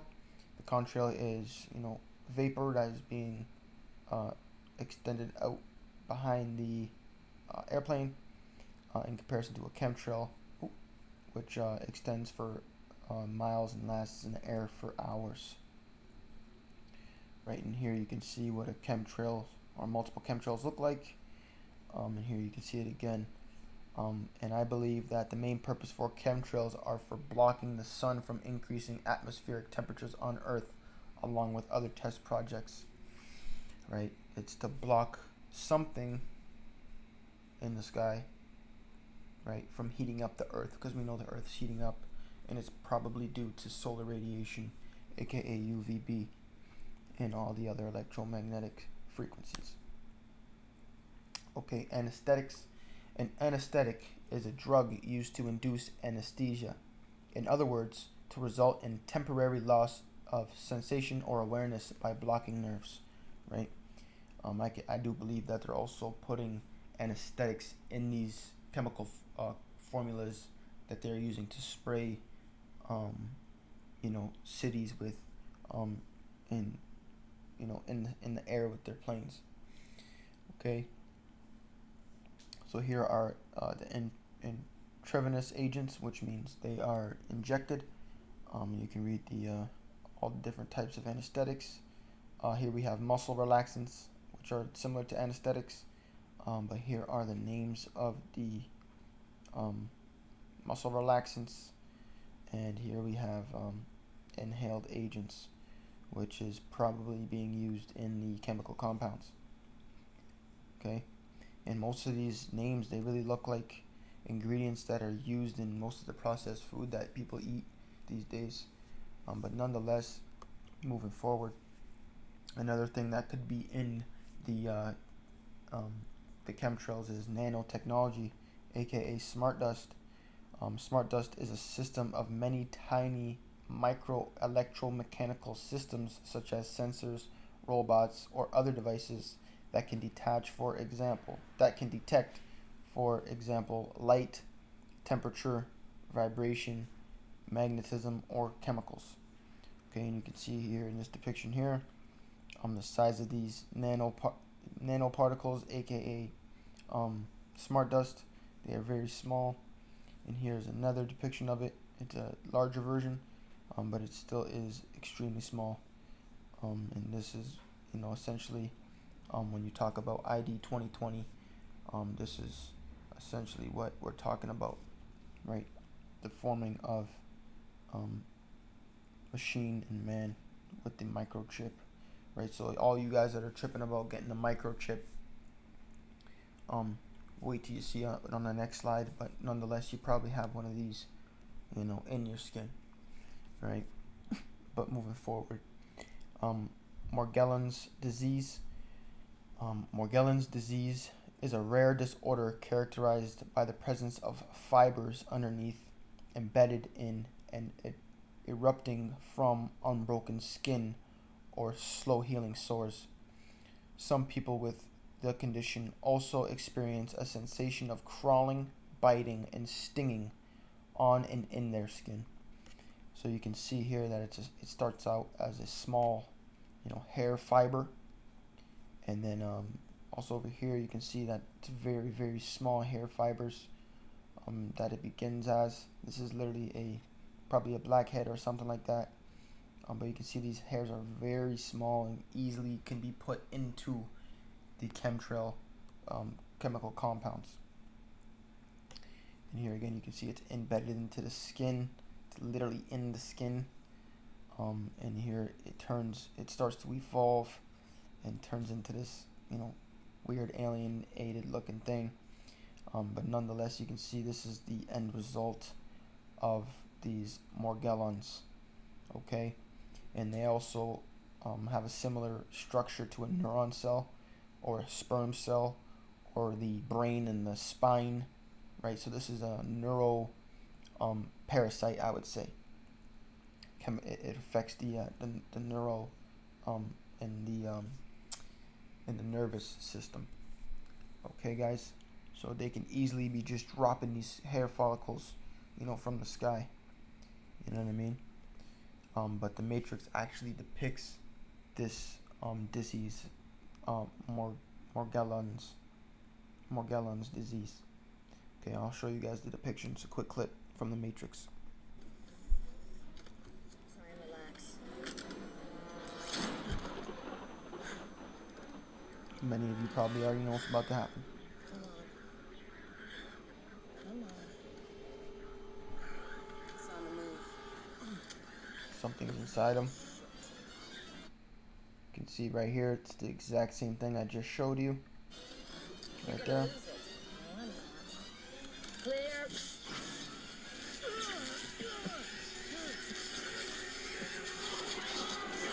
Boom. Jesus Christ, that thing's real! He said, Jesus Christ, that thing's real, right? That's you, and you've come to realize that this thing's probably living inside you right now. Okay, but nonetheless, moving forward, oil leeches is the title of this slide. Right, we all know John D. Rockefeller. If you don't know him, he is the founder of Standard Oil, which is essentially the largest, oil company or monopoly that was ever created. And it had to be broken up into 34 companies. And here are some key companies that resulted in the breakup. Right, and this isn't even all of them. Right, so let's get a little deeper into the oil leeches. Okay, so bacteriophage. A bacteriophage, also known informally as phage, is a virus that infects and replicates within bacteria and archaea. The term was derived from bacteria and the Greek whatever, meaning to devour. Okay, that's from Wikipedia. And here's the structure of a bacteriophage or a phage, if I'm pronouncing that right. And here is a photograph of an oil drill. Okay, and you guys can clearly see the fractal geometry taking place here, right? Also known as above, so below, or the law of correspondence. But it's proven to be true mathematically, and you cannot deny this, right? Moving forward. oil pumps in California. Many of you probably didn't even know California was lit up like that with these oil pumps, right? So this is a couple hundred years ago probably, where California, you know, oil pumps were everywhere. I thought this was mind blowing when I first saw it. Like, this is the some beach in California, and you can see all the oil drills here, and just you can see how ridiculous, you know, this is. Okay, all these oil drills, right? And you can see here, this is, you know, the ancestors of those who own corporations and are the descendants of those who, you know, are founding fathers of, you know, universities like Yale. You know what I'm saying? But yeah, you guys can see what I'm talking about here, right? And real quick, okay, take a look at this. Take a look at this right here. What is the Eiffel Tower, man? It's got to be some sort of a monument, you know, portraying, you know, dominance, right, and achievement, right? But I don't know, maybe I'm tripping, right? There are other extraction methods of extracting oil.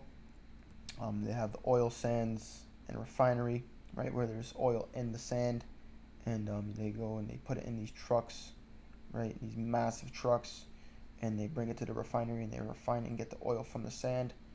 And you know, everyone had their Tonka truck, right? Some more social conditioning, right?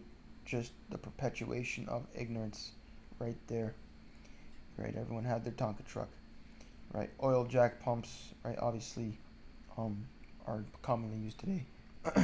Commonly used today. Okay, so nowadays they use the oil drill, then they put in the oil jack pump to just keep pumping the oil. But here is a you know, a clip from YouTube I want to show you another correlation between people and you know, the micro and the macro, essentially, in regards to the action of these people.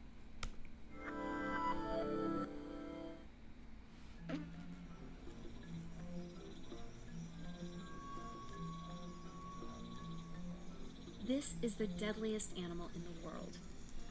The deadliest animal in the world. Mosquitoes kill hundreds of thousands of people each year. The most vulnerable people, children, pregnant women. Children, pregnant women. No other bite kills more humans or makes more of us sick.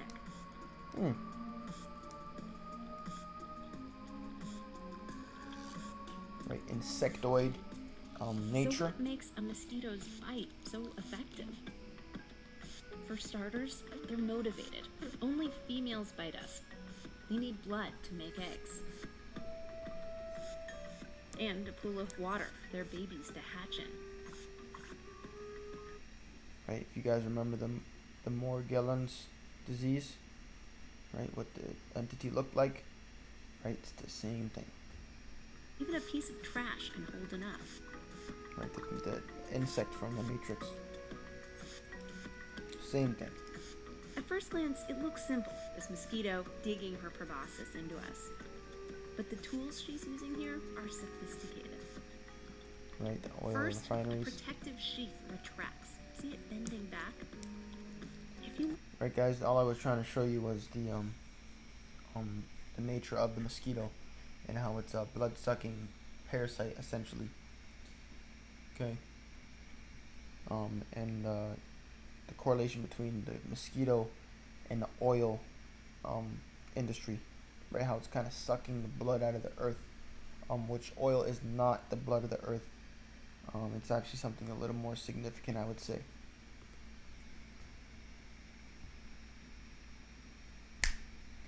Nonetheless, guys, moving forward, phototaxis, the bodily movement of motile organisms in response to light, either toward the source of light, positive phototaxis, or away from it, negative phototaxis. Okay, guys, and you can see here the bugs attracted to the light.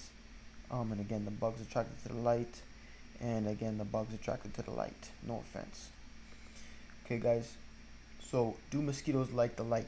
Okay, now hear me out in this article. Listen very carefully to what is said in this article.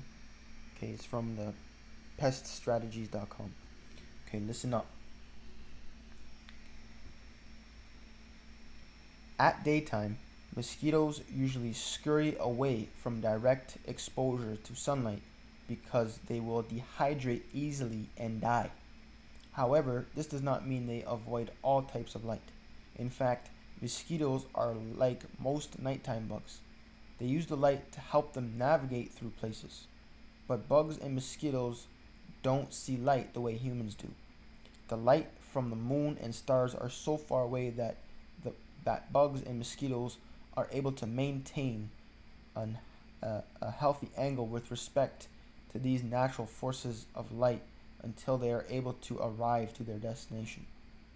Artificial light, on the other hand, such as those found on our porches and on the streets, is so close that bugs are unable to maintain a good angle or for clear navigation, and this confuses them.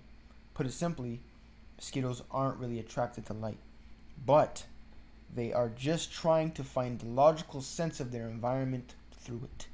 Mosquitoes are more attracted to carbon dioxide because that's what their hosts usually emit, making it easy for to find their source of food. So if you heard me emphasize, they are just trying to find the logical sense of their environment through it, and that through it meaning light, artificial light. Okay? So, moving forward, the future, you see here, right? Virtual reality, right? Apple's coming out with their own glasses, right? Their own Apple glasses, right? People put in their pods, strapped in, right? Virtual world, virtual interface, and you're being conditioned right now, probably watching this on your device, to be familiarized with the virtual world. And you can clearly see here the depiction from the Matrix, right, when Neo essentially wakes up and sees things for what they are, right, human souls being harvested for energy, to power whatever this system is, if you've watched the Matrix. And you can see the correlation between this incubator type thing and the virtual reality conditioning. But here's a quote I wrote, and it reads, looking into a computer screen, is the equivalent to you looking into a microscope back into a two-dimensional world from which you derived from. Right? When we're talking about the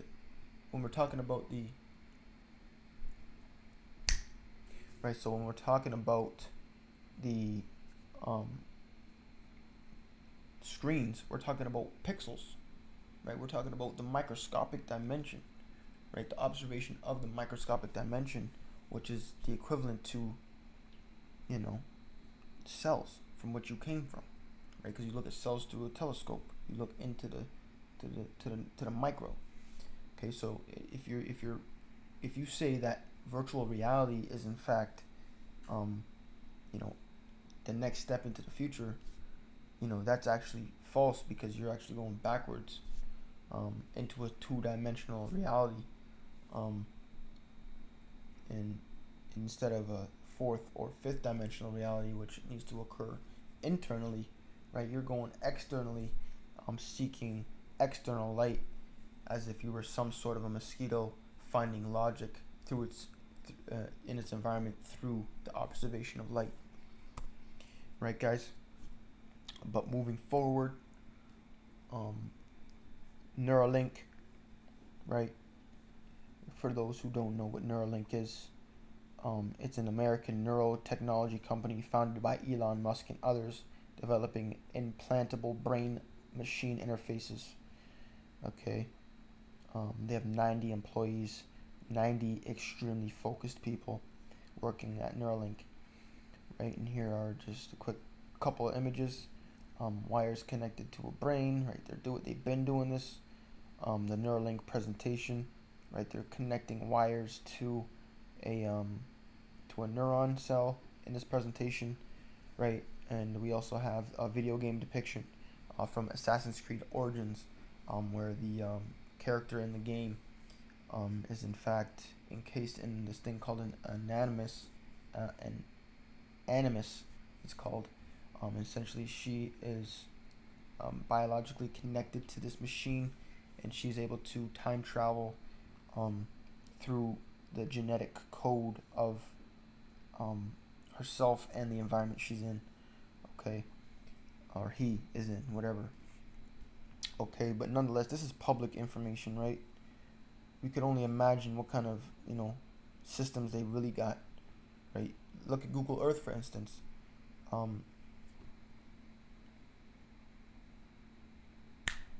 Google Earth, it it gives you the ability to see things in a three-dimensional perspective with great detail, and that's a free platform that anyone can use. Now imagine what they have behind the scenes with all these phones in your house, with all these cameras in and around your house, right? You best believe they have the ability to fly around in your house, right, with a camera, quite literally, with all the imagery and all the information that they have with these devices that are being used, right, and all these free platforms that are being utilized, right? They're just collecting information, and they're organized and categorized through artificial intelligence algorithms. Okay, guys, but nonetheless, moving forward, the future once again. The future here is represented by the abortion, right? Embryonic stem cells are special human cells that have the ability to develop into many different cell types, from muscle cells to brain cells. In some cases, they also have the ability to repair damaged tissue, right? Around 56 million abortions are performed each year in the world, with about 45% done unsafely. Okay, guys? Now imagine all the children, right? Now imagine all the children that, are in these facilitative programs beneath you, that are just being born into that reality, that are being, essentially raped and pillaged as a cow would be, as a battery to just be utilized as, stem cells. You know what I mean? You can only use your imagination, right? And here you can see humans are already being, programmed to be adapted to being comfortable in an incubated state from birth, right? When we're talking about the first, hours and days out of the womb, we're talking about the formulation of the root chakra, right?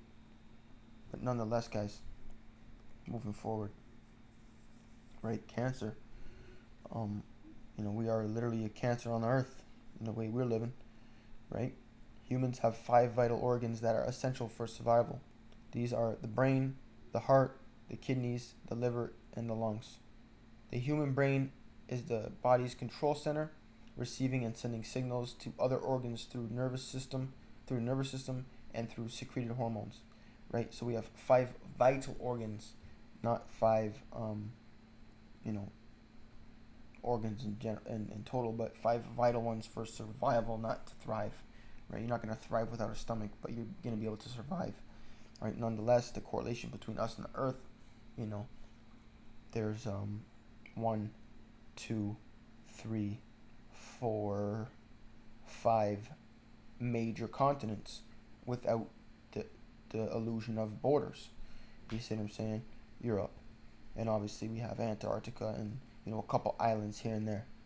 You know what I mean? But nonetheless, the correlation between us and the earth is very significant, right? Your tears, right? They're salty, right?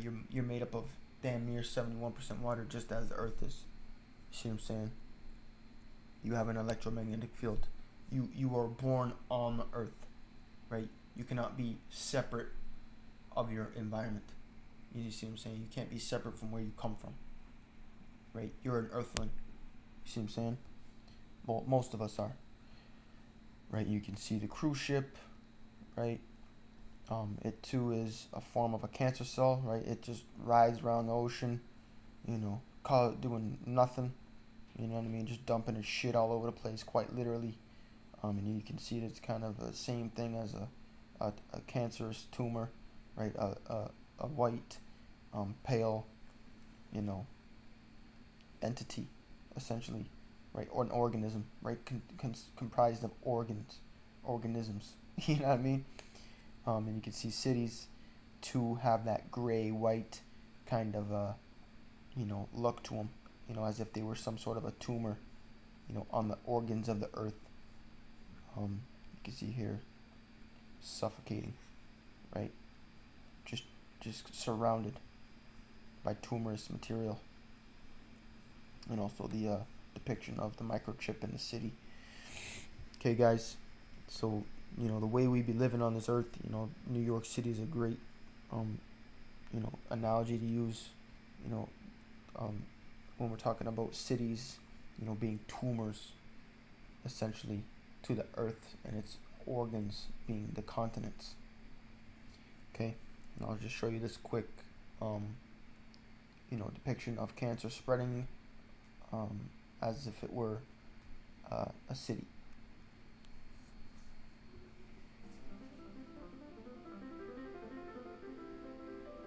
Notice the boats in the water.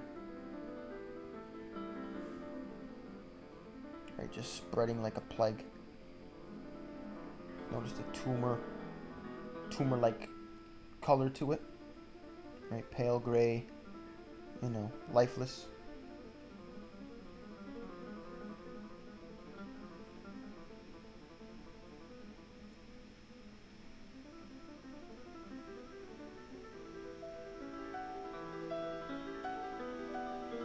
Right, and I guess you guys can get the point, right? It's just like a tumor spreading, right? Cities being built are just like tumors being spread, and we know China's building these ghost cities that are fucking huge, have like thousands and thousands of buildings which are just abandoned.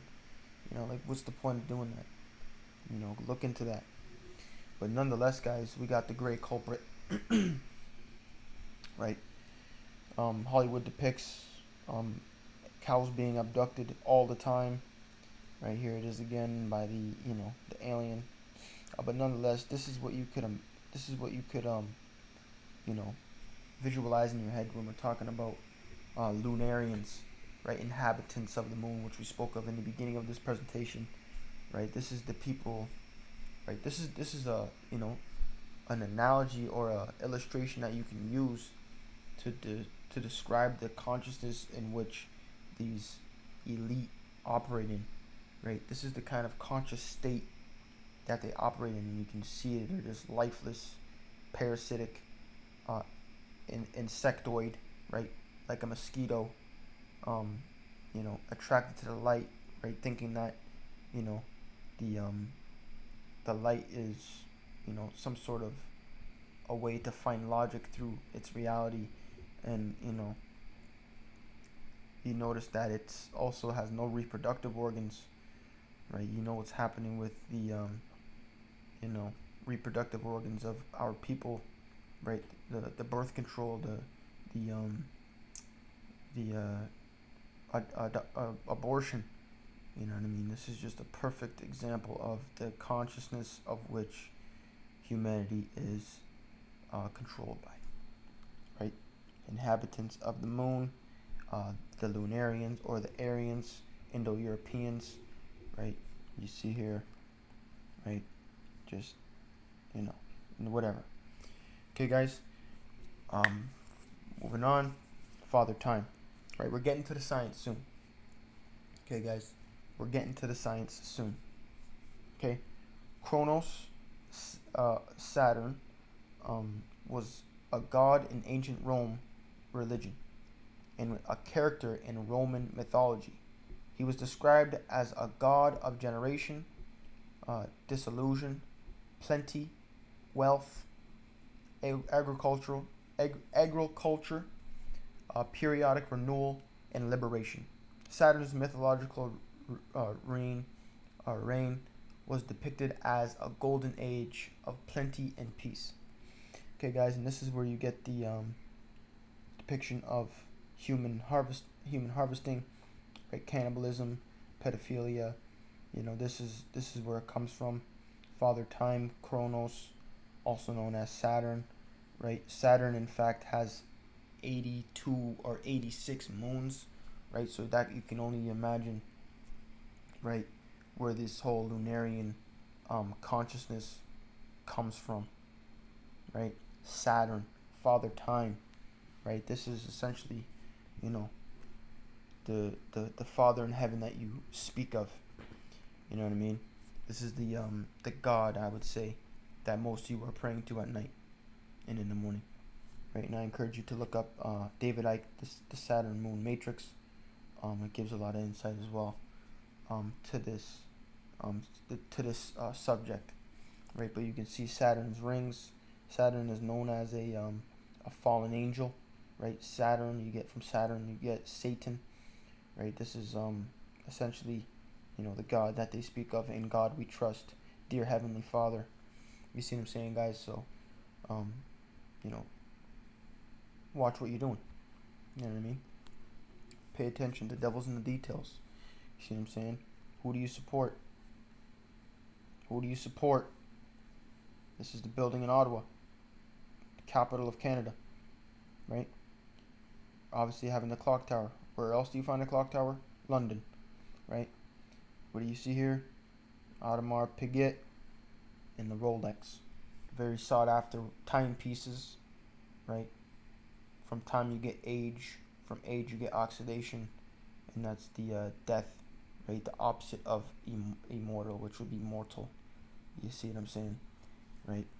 But nonetheless, guys, moving forward, we're gonna talk about oil real quick because we can't just blow over that subject. All right.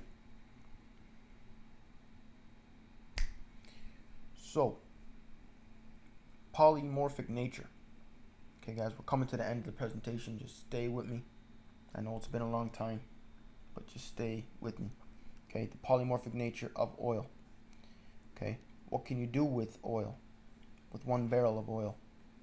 Okay, 170 wax birthday candles or 27 crayons, 40 miles of a truck, 1 gallon of asphalt, 1 quart of motor oil, you know, 70 kilowatt hours of electricity, 280 miles of a car, you know, 540 toothbrushes, 750 pocket combs, 65 plastic cups, 11 telephone housings, 65 plastic dustpans, so on and so forth, guys. Right? There's so many different things you can do with just 1 barrel of oil, which would give it a polymorphic nature. And take note of its black, dark, thick substance, right? And texture. You know what I mean? So what is polymorphic, right? The definition of polymorphic would be occurring in several different forms, in particular with reference to species or genetic variation. Okay, what is a polymorphism? The condition of occurring in several different forms, the presence of genetic variation within a population upon which natural selection can operate. What is natural selection? The process whereby organisms better adapt to their environment tend to survive and produce more offspring. The theory of its action was first fully expounded by Charles Darwin and is now believed to be the main process that brings about evolution. So when we're talking about natural selection, we're talking about an organism's ability to adapt to its environment and it changes it in its environment, right? And when we're talking about polymorphisms, we're talking about the presence of genetic variation within a population upon which natural selection can operate, right? So the more polymorphisms you have in your genes, right, the better you're going to be able to adapt to environmental changes in your reality. Okay, guys? Moving on. Melanin and its biodiversity. What is melanin? If you didn't watch my first presentation, I highly recommend you go watch that before this, before we go into this. Okay, guys? Melanin is a broad term for a group of natural pigments found in most organisms. Right? It's a broad term. Right? Melanin is produced through a multi-stage chemical process known as melanogenesis, where the oxidation of the amino acid tyrosine is followed by the polymerization. Okay? There are many different types of melanin. Right? It also has a polymorphic nature. Right? It occurs in many different forms. Right? You got eumelanin, pheomelanin, neuromelanin, fungal melanin, plant melanin, bacterial melanin. Right? Eumelanin is the pigment in your skin. It's responsible for brown and black. Pheomelanin is responsible for yellow and red. And neuromelanin, we're gonna have its own slide. We're gonna go into that real quick. But fungal melanin, you'll find it in like mushrooms. Plant melanin, I'm not sure if that is another word for chlorophyll or not, but that exists in bacterial melanin at the subatomic or the microscopic level. Right, and its melanin's functions are organ pigmentation, right? UV absorption, it absorbs up to 90% of UVB rays, or just UV radiation in general. It's an antioxidant, which means it helps stop the process of oxidation, which is the breaking down of cells. It's a free radical scavenger, meaning that it scavenges free radicals, which create oxidative stress in the body, which is oxidation, and more to be discovered, because it's a very unknown subject, because it's, the people at the forefront of the study of melanin are unmelanated. Okay, guys, neuromelanin. In spite of thousands of papers published on neuromelanin, the biological function remains mostly unknown. Although human neuromelanin has been shown to effectively bind metals such as iron as well as other potential toxic molecules. So neuromelanin has the ability to bind to metals. So, say you have somebody who may have some sort of brain damage from a vaccine, right? They have these metals in their brain. You know what I mean? Neuromelanin is the chemical compound that's going to be responsible for healing the brain. You see what I'm saying? And this is written from an article published by Hindwai in the New Journal of Science from F. Solano, and you can look that up. I have the full PDF. If you want, I can send it to you, or you can look it up, right? But nonetheless, neuromelanin, the biological function remains mostly unknown, because this information is meant to be understood, right? It's meant to be experienced. It's meant to be activated. It's meant to be proactive rather than just understood. You see what I'm saying? Perivascular space. A perivascular space, also known as Virchow-Robin space, is a fluid-filled space surrounding certain blood vessels in several organs, including brain, potentially having an immunological function, but more broadly, dispersive role for neural and blood-derived messengers. Okay, and here you can see the depiction of the perivascular space and these black spots in this person's MRI scan. But in particular instance, I forgot to source this material. But if you want the source for this, I can send it to you. But this is from a scan from where a person was experiencing extreme headaches. And you can see the expansion of this perivascular space in this person's brain expanding on this right side very, very largely. But this is what headaches are. It's the expansion of this perivascular space. And you got to go through pain in order to heal. So if you're experiencing a headache, you must be healing in some sort of a way. You know what I mean? Hopefully. But nonetheless, guys, why this is so important is that it's a fluid-filled space, right? And we see here at the midbrain, you have this perivascular space which can easily be filled with what? Neuromelanin, right? This is why if you see in the background, you see the Eye of Horus, right? The ancient Egyptians knew this information, right? The Eye of Horus symbolizes and points out the pineal gland in the center of the brain, or just the midbrain in general, right? So it's been theorized by I don't remember who it was theorized by, but it's believed that this space is filled up with neuromelanin along with melatonin at nighttime, and other hormones, right? And as a dark black fluid like oil that fills up this space at nighttime and coats your glands that secrete the hormones in this fluid, and that allows you to travel to other dimensions in your sleep. You see what I'm saying? Because as above, so below. Right? We're talking about darkness, we're talking about space. We're talking about melanin, we're talking about darkness. You see what I'm saying? I didn't say this video was going to be for everybody. You know what I mean? This is, concepts that need to be analyzed. Moving forward, spirituality. Right? Look at the word, yo. Spirit, you are liti. Okay? The meaning of spirituality has developed and expanded over time, and various connotations can be found alongside each other. Right? So there's not really a definition for it. It's just been, it's known for, the energetic essence of life. Right? Now let's look at the definition of spirit. The non-physical part of a person, which the seat of emotion and character. Which is the seat of emotion and character, right? The soul, right? But if you look at the etymology of the word spirit, right? We're talking about Latin. We're talking about spirare, right? Meaning breath, or spiritus, meaning breath, spirit. So when we're talking about spirit, we're talking about breath, right? The seat in which emotion and character permeate from. You know what I'm saying? Of course, we got the human chakras, right? We obviously, are going to start over here with the energetic portions of the body, right?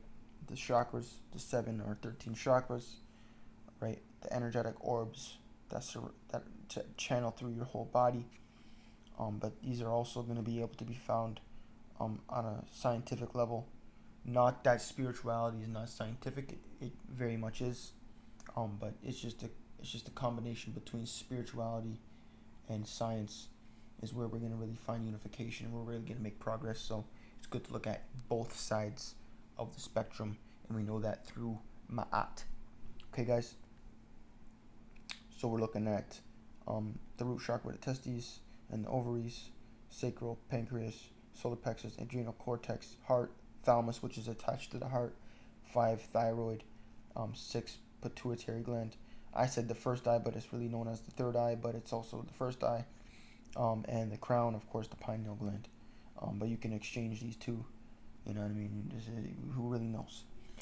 You know what I mean? But nonetheless, guys, all the human chakras can be found to significant organs that secrete significant hormones throughout the body. And when we're talking about hormones, we're talking about energy, right? Show me what a hormone looks like. Right, guys? Moving forward. Iron-based blood. Stay with me. Okay? Iron is an essential element for blood production. About 70% of your blood's iron is found in the red blood cells of your blood called hemoglobin, and in the muscle cells called myoglobin. Hemoglobin is essential for transferring oxygen in your blood from the lungs to the tissue. Okay? So we have iron-based blood because we have iron in the hemoglobin in the red blood cell, which is responsible for reacting to oxygen and carrying it throughout the body and into the tissues throughout the body through the bloodstream. Okay? And rust, right? Rust is another name for iron oxide which occurs when iron or an alloy that contains iron, like steel, is exposed to oxygen and moisture for a long period of time. Over time, the oxygen combines with the metal at an atomic level, forming new compounds called an oxide and weakening the bonds of the metal itself. Right? So if it is so that our blood is iron based and we rely on oxygen to survive, it's inevitable that our bodies are going to oxidate over time and essentially rust from the inside out. Right? So could there be a way for us to change the hemoglobin from iron to a different, element? Definitely. Right? And I'm being optimistic right now. But nonetheless, I'm tired of, I'm not tired of, I'm only, I'm pretty young, but, I'm not trying to, oxidate as I age, right? I'm trying to stay young for a long time, you know what I mean? But nonetheless, moving forward, gold in blood. Could we replace the iron hemoglobin, right? Could we replace the iron-based blood to gold-based blood? More than likely. Gold alone, or pure gold, does not combine easily with oxygen as it is the least reactive chemical element. Notice I capitalized that. That is why 24 karat gold does not rust, discolor, or tarnish and stays shiny. When other base metals are alloyed with gold that react with or to oxygen, sulfur, or moisture, the gold will eventually tarnish. Okay, so 24 karat gold alone, right, a very, very malleable gold, does not rust, discolor, or tarnish because it is the least reactive chemical element. Okay, and here's something you can check out if you want. It's called atomic gold. It's a powerful electrical conductor, right, for this electrical body that we're living in. And you notice the symbol right here. Right, we're going to get into that in a minute. But nonetheless, guys and girls, the note to be taken here is oxygen is our gold is the least reactive chemical element, and it does not combine easily with oxygen. So for this world, gold-based blood probably wouldn't be the best. I'm not too sure.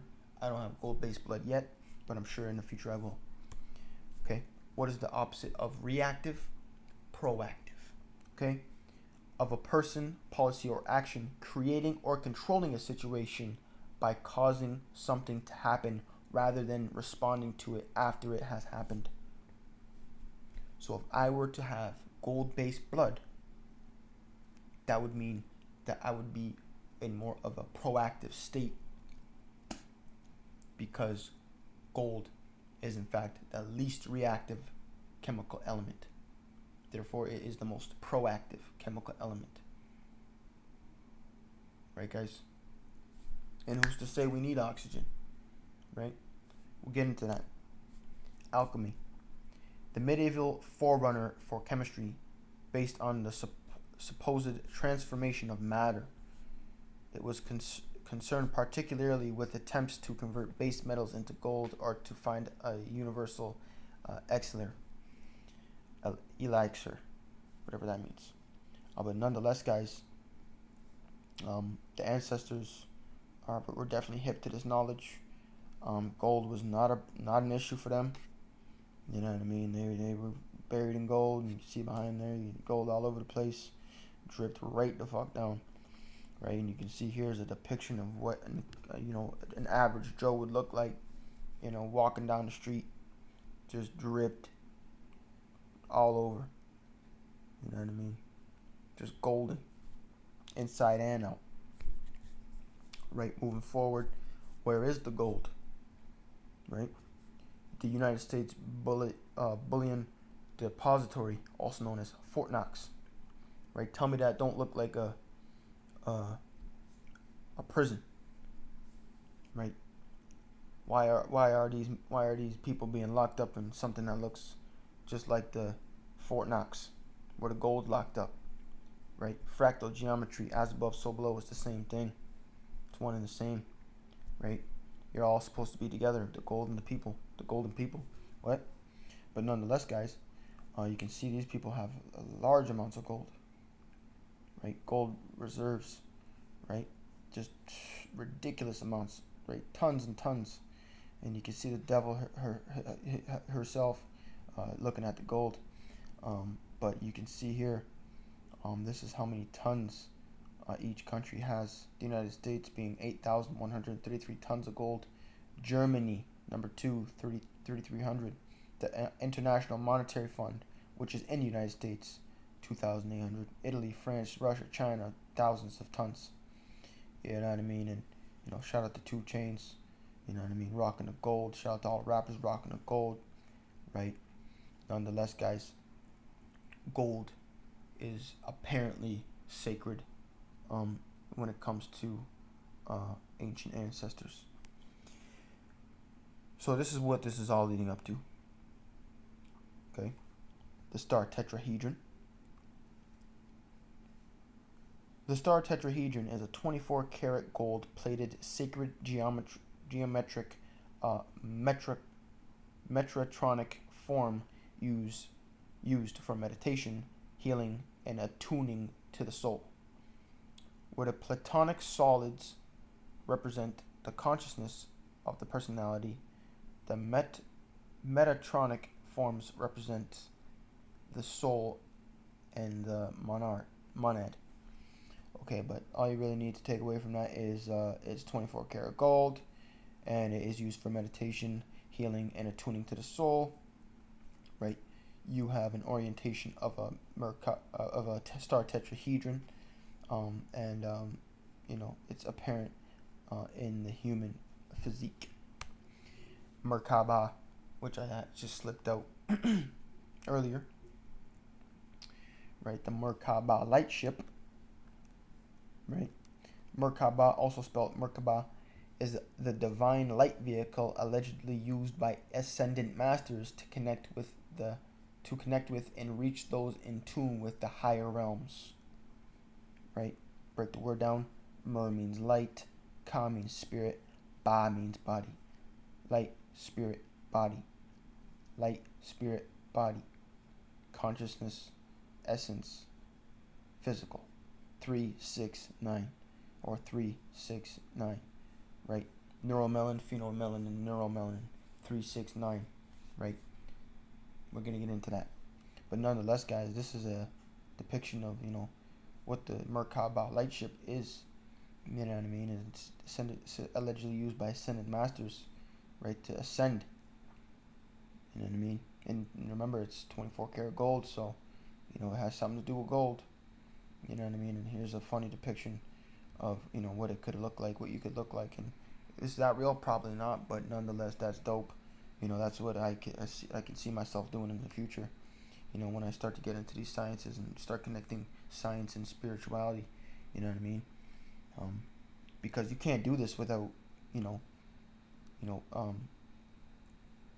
without respecting, you know, the light body, right? The chakras, the light body. You can't do this without respecting it. And you also can't do it without respecting the science of the body. You know what I mean? Changing your hemoglobin to gold, right? Not needing oxygen. You know what I mean? You can't travel through space if you need oxygen, right? What's gonna happen when we connect the science of melanin, when we connect the science of plasma cosmology and plasma in our biology? What's gonna happen when we connect those two to the God essence, right? The God Almighty. You know, what's gonna happen when we connect this to mathematics? What's gonna happen when we connect this to, you know, the melanin? You know, I don't know if I said that already or not, but what's gonna happen when we connect all these things and we unify them all? You're gonna get Merkaba activation. Okay, guys, I'm gonna show you a quick little clip from Chronicle movie from 2012. It's a dope ass movie. I recommend you check it out. But it's gonna depict what Merkaba activation gonna look like when we get lit. Okay.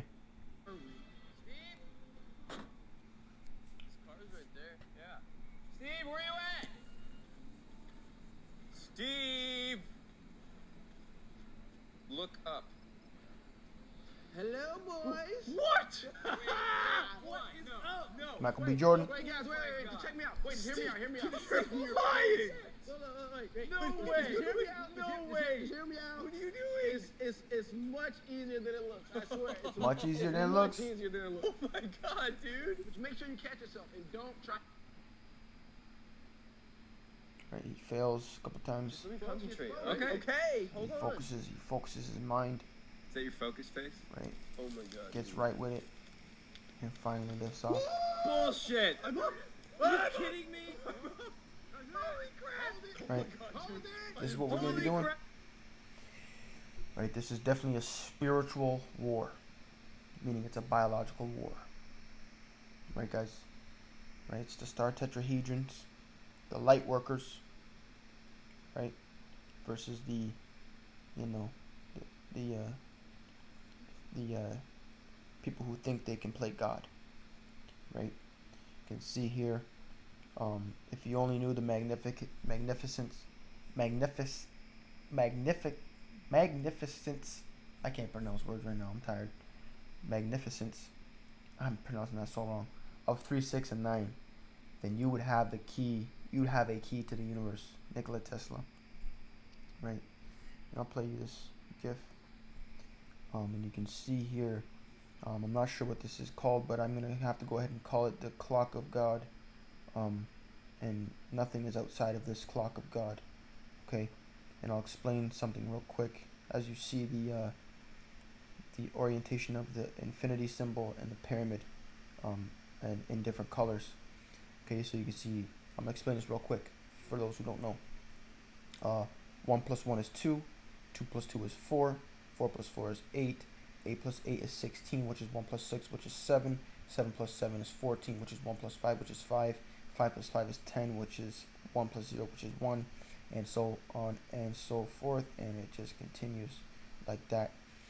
Okay, then you have 3 plus 3 is 6, and then 6 plus 6 is 12, which is 1 plus 2, 12 plus 12 is 24, which is 2 plus 4, which is 6, and it's kind of back and forth kind of thing. And then you got 9 plus 3 is 9, 10, 11, 12, which is 3. And then I'm pretty sure that goes back and forth, and that goes back and forth. But nothing exists outside these patterns of mathematics. Okay, you guys can check out the full video explaining the math. It's kind of crazy. I recommend you check it out. But nonetheless, this is what we're talking about when we're talking about the star tetrahedron as well, and the suppression of this knowledge, because these occult secret societies are very much aware of it.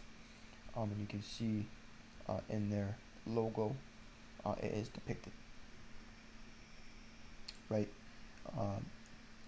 Israel and the Jewish people, you can clearly see right here the star tetrahedron right in their flag, as well as at the top of the pole. Right, you can see here they have a golden cross, and you can see their elongated, symbolizing elongated skulls.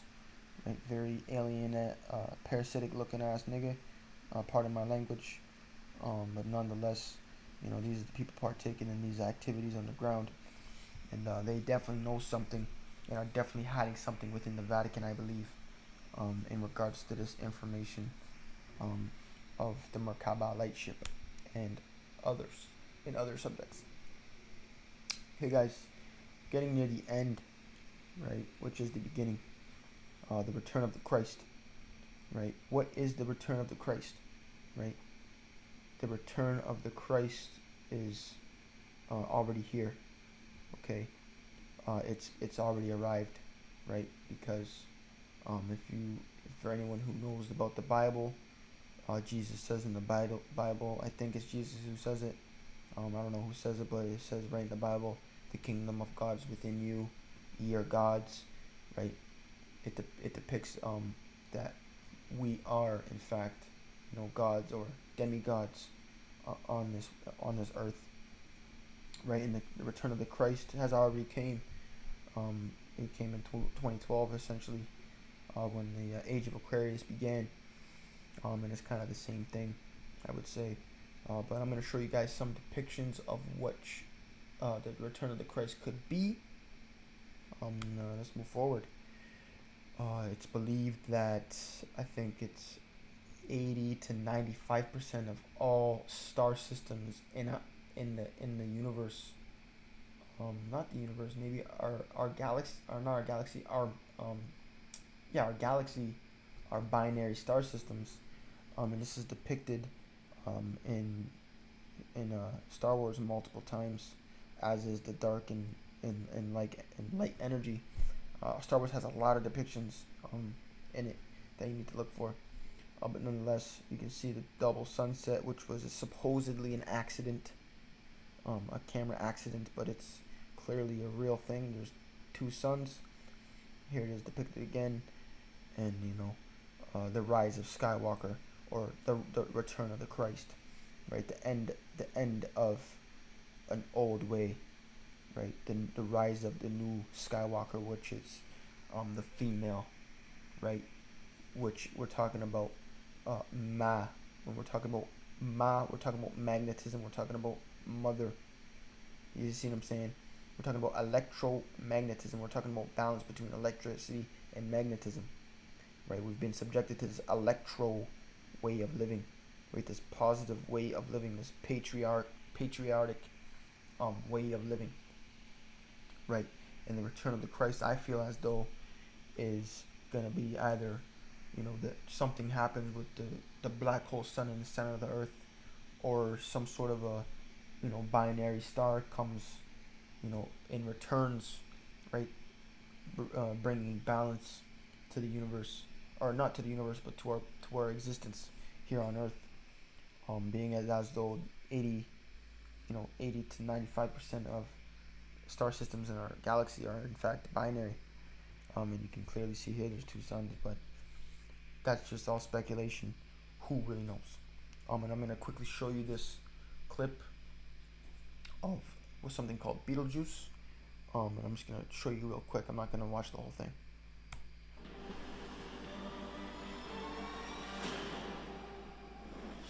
Betelgeuse is one of the brightest stars in our night sky. It's relatively close to Earth at just 642.5 light years away, and it's seriously massive, about 20 times the mass of our sun. Astronomers have been observing the star for decades, but while observing the star in late 2019, some astronomers noticed that it was seriously dimming, and fast.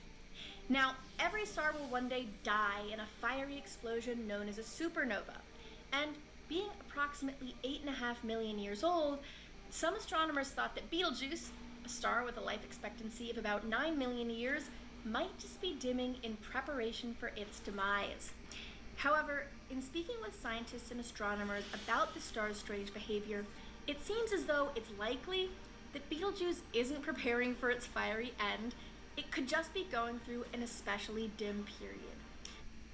Right, since Betelgeuse is 624 million light years away, it takes that long for the light to actually arrive to our perspective.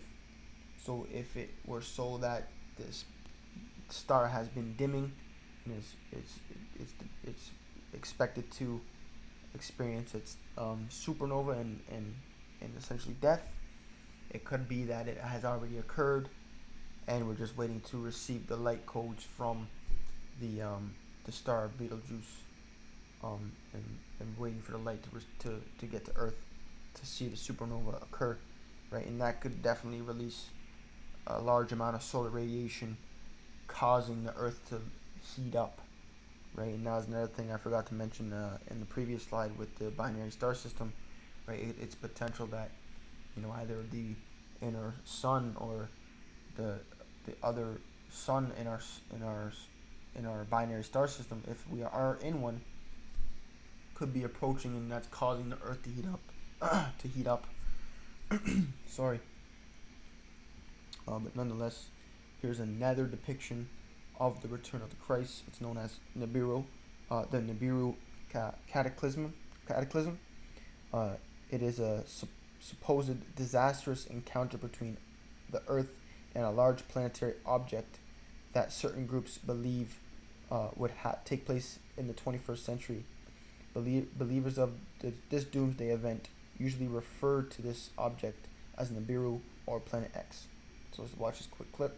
What we have discovered is that numerous features of the Kuiper Belt, a field of icy debris beyond the orbit of Neptune, can be understood if the solar system possesses an additional ninth planet that resides well beyond the orbits of the known planets. When we looked at the outer solar system, we realized that while most of the very distant objects, these objects beyond Neptune, beyond Pluto, most of these objects, they all go around the sun and they're all sort of pointing off in all different directions, but the most distant objects all swing out in one direction in a very strange way that shouldn't happen. And we realized that the only way we could get them to all swing in one direction is if there is a massive planet, also very distant in the solar system, keeping them in place while they all go around the sun. And we started looking at this and thinking, this must be either a coincidence or it's very distant in the solar system, keeping. Right, guys, so there's the depiction of Nibiru or Planet X, right, the ninth planet, expected to, pass by Earth and the sun sometime in the 21st century, which is soon, right? Who knows if this is true? This is just another depiction of the return of the Christ. Nonetheless, we are experiencing anticipation of the return of something, the revelation, the book of Revelation, right, to reveal, the truth, right? But nonetheless, moving forward, right, you can see here another Hollywood depiction, Alien vs. Predator, right? You can see the carbon-like being of the Predator and its locks, right? Dark being versus the insectoid entity who actually has no eyes and probably is looking through a virtual screen. But here, you can pick a side, guys. You can either be, the serpent. The serpent. It's all up to the Kundalini. You know what I mean? It all comes down to the Kundalini energy, right? The chakras, right? And you can be the serpent, which symbolizes wisdom and creative life force, or you can be the roundworm, which symbolizes the parasitic symbiosis, right? Also known as Hitler. You see what I'm saying? And you can obviously see here the depiction of, ancient ancestors, right? But nonetheless, guys, you gotta pick a side, right? So, moving forward, the enemy of my enemy is my friend. Right? You can see the tall ass brother in the middle.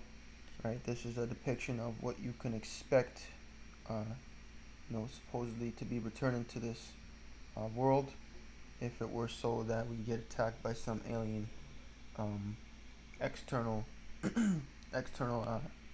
enemy.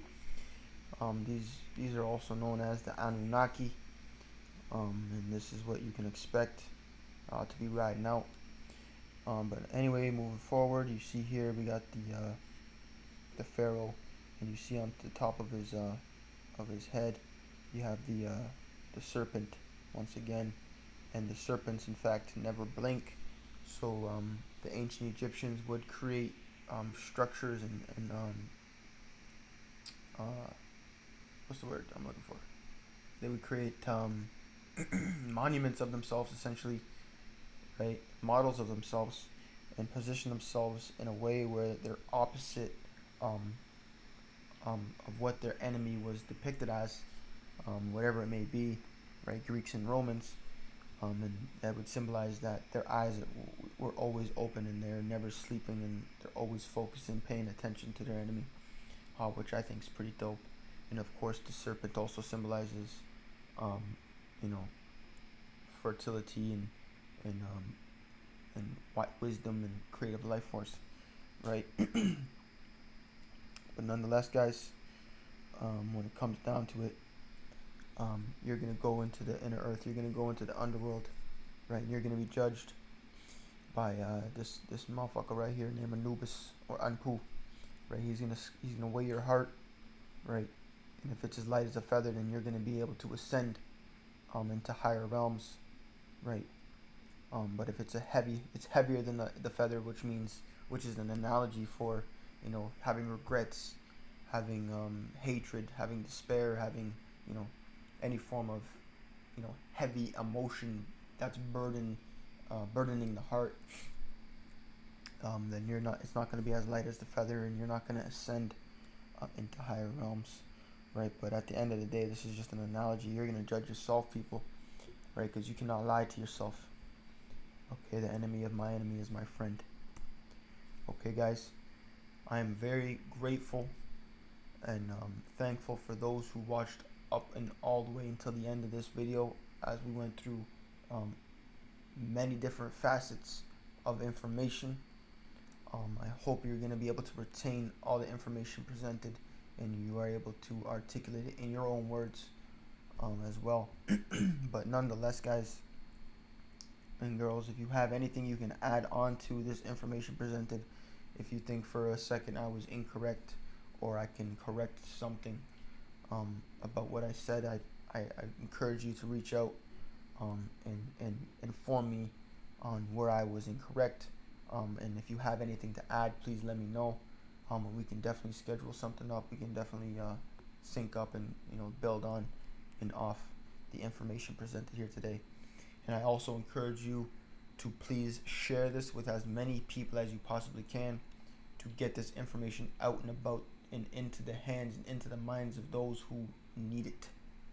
And do not send it to somebody you think who will not benefit from the information, as though people and their attention spans are increasingly worsening. Okay, guys, you have my gratitude once again, and I look forward to the future and building with many of you out there. Peace and love.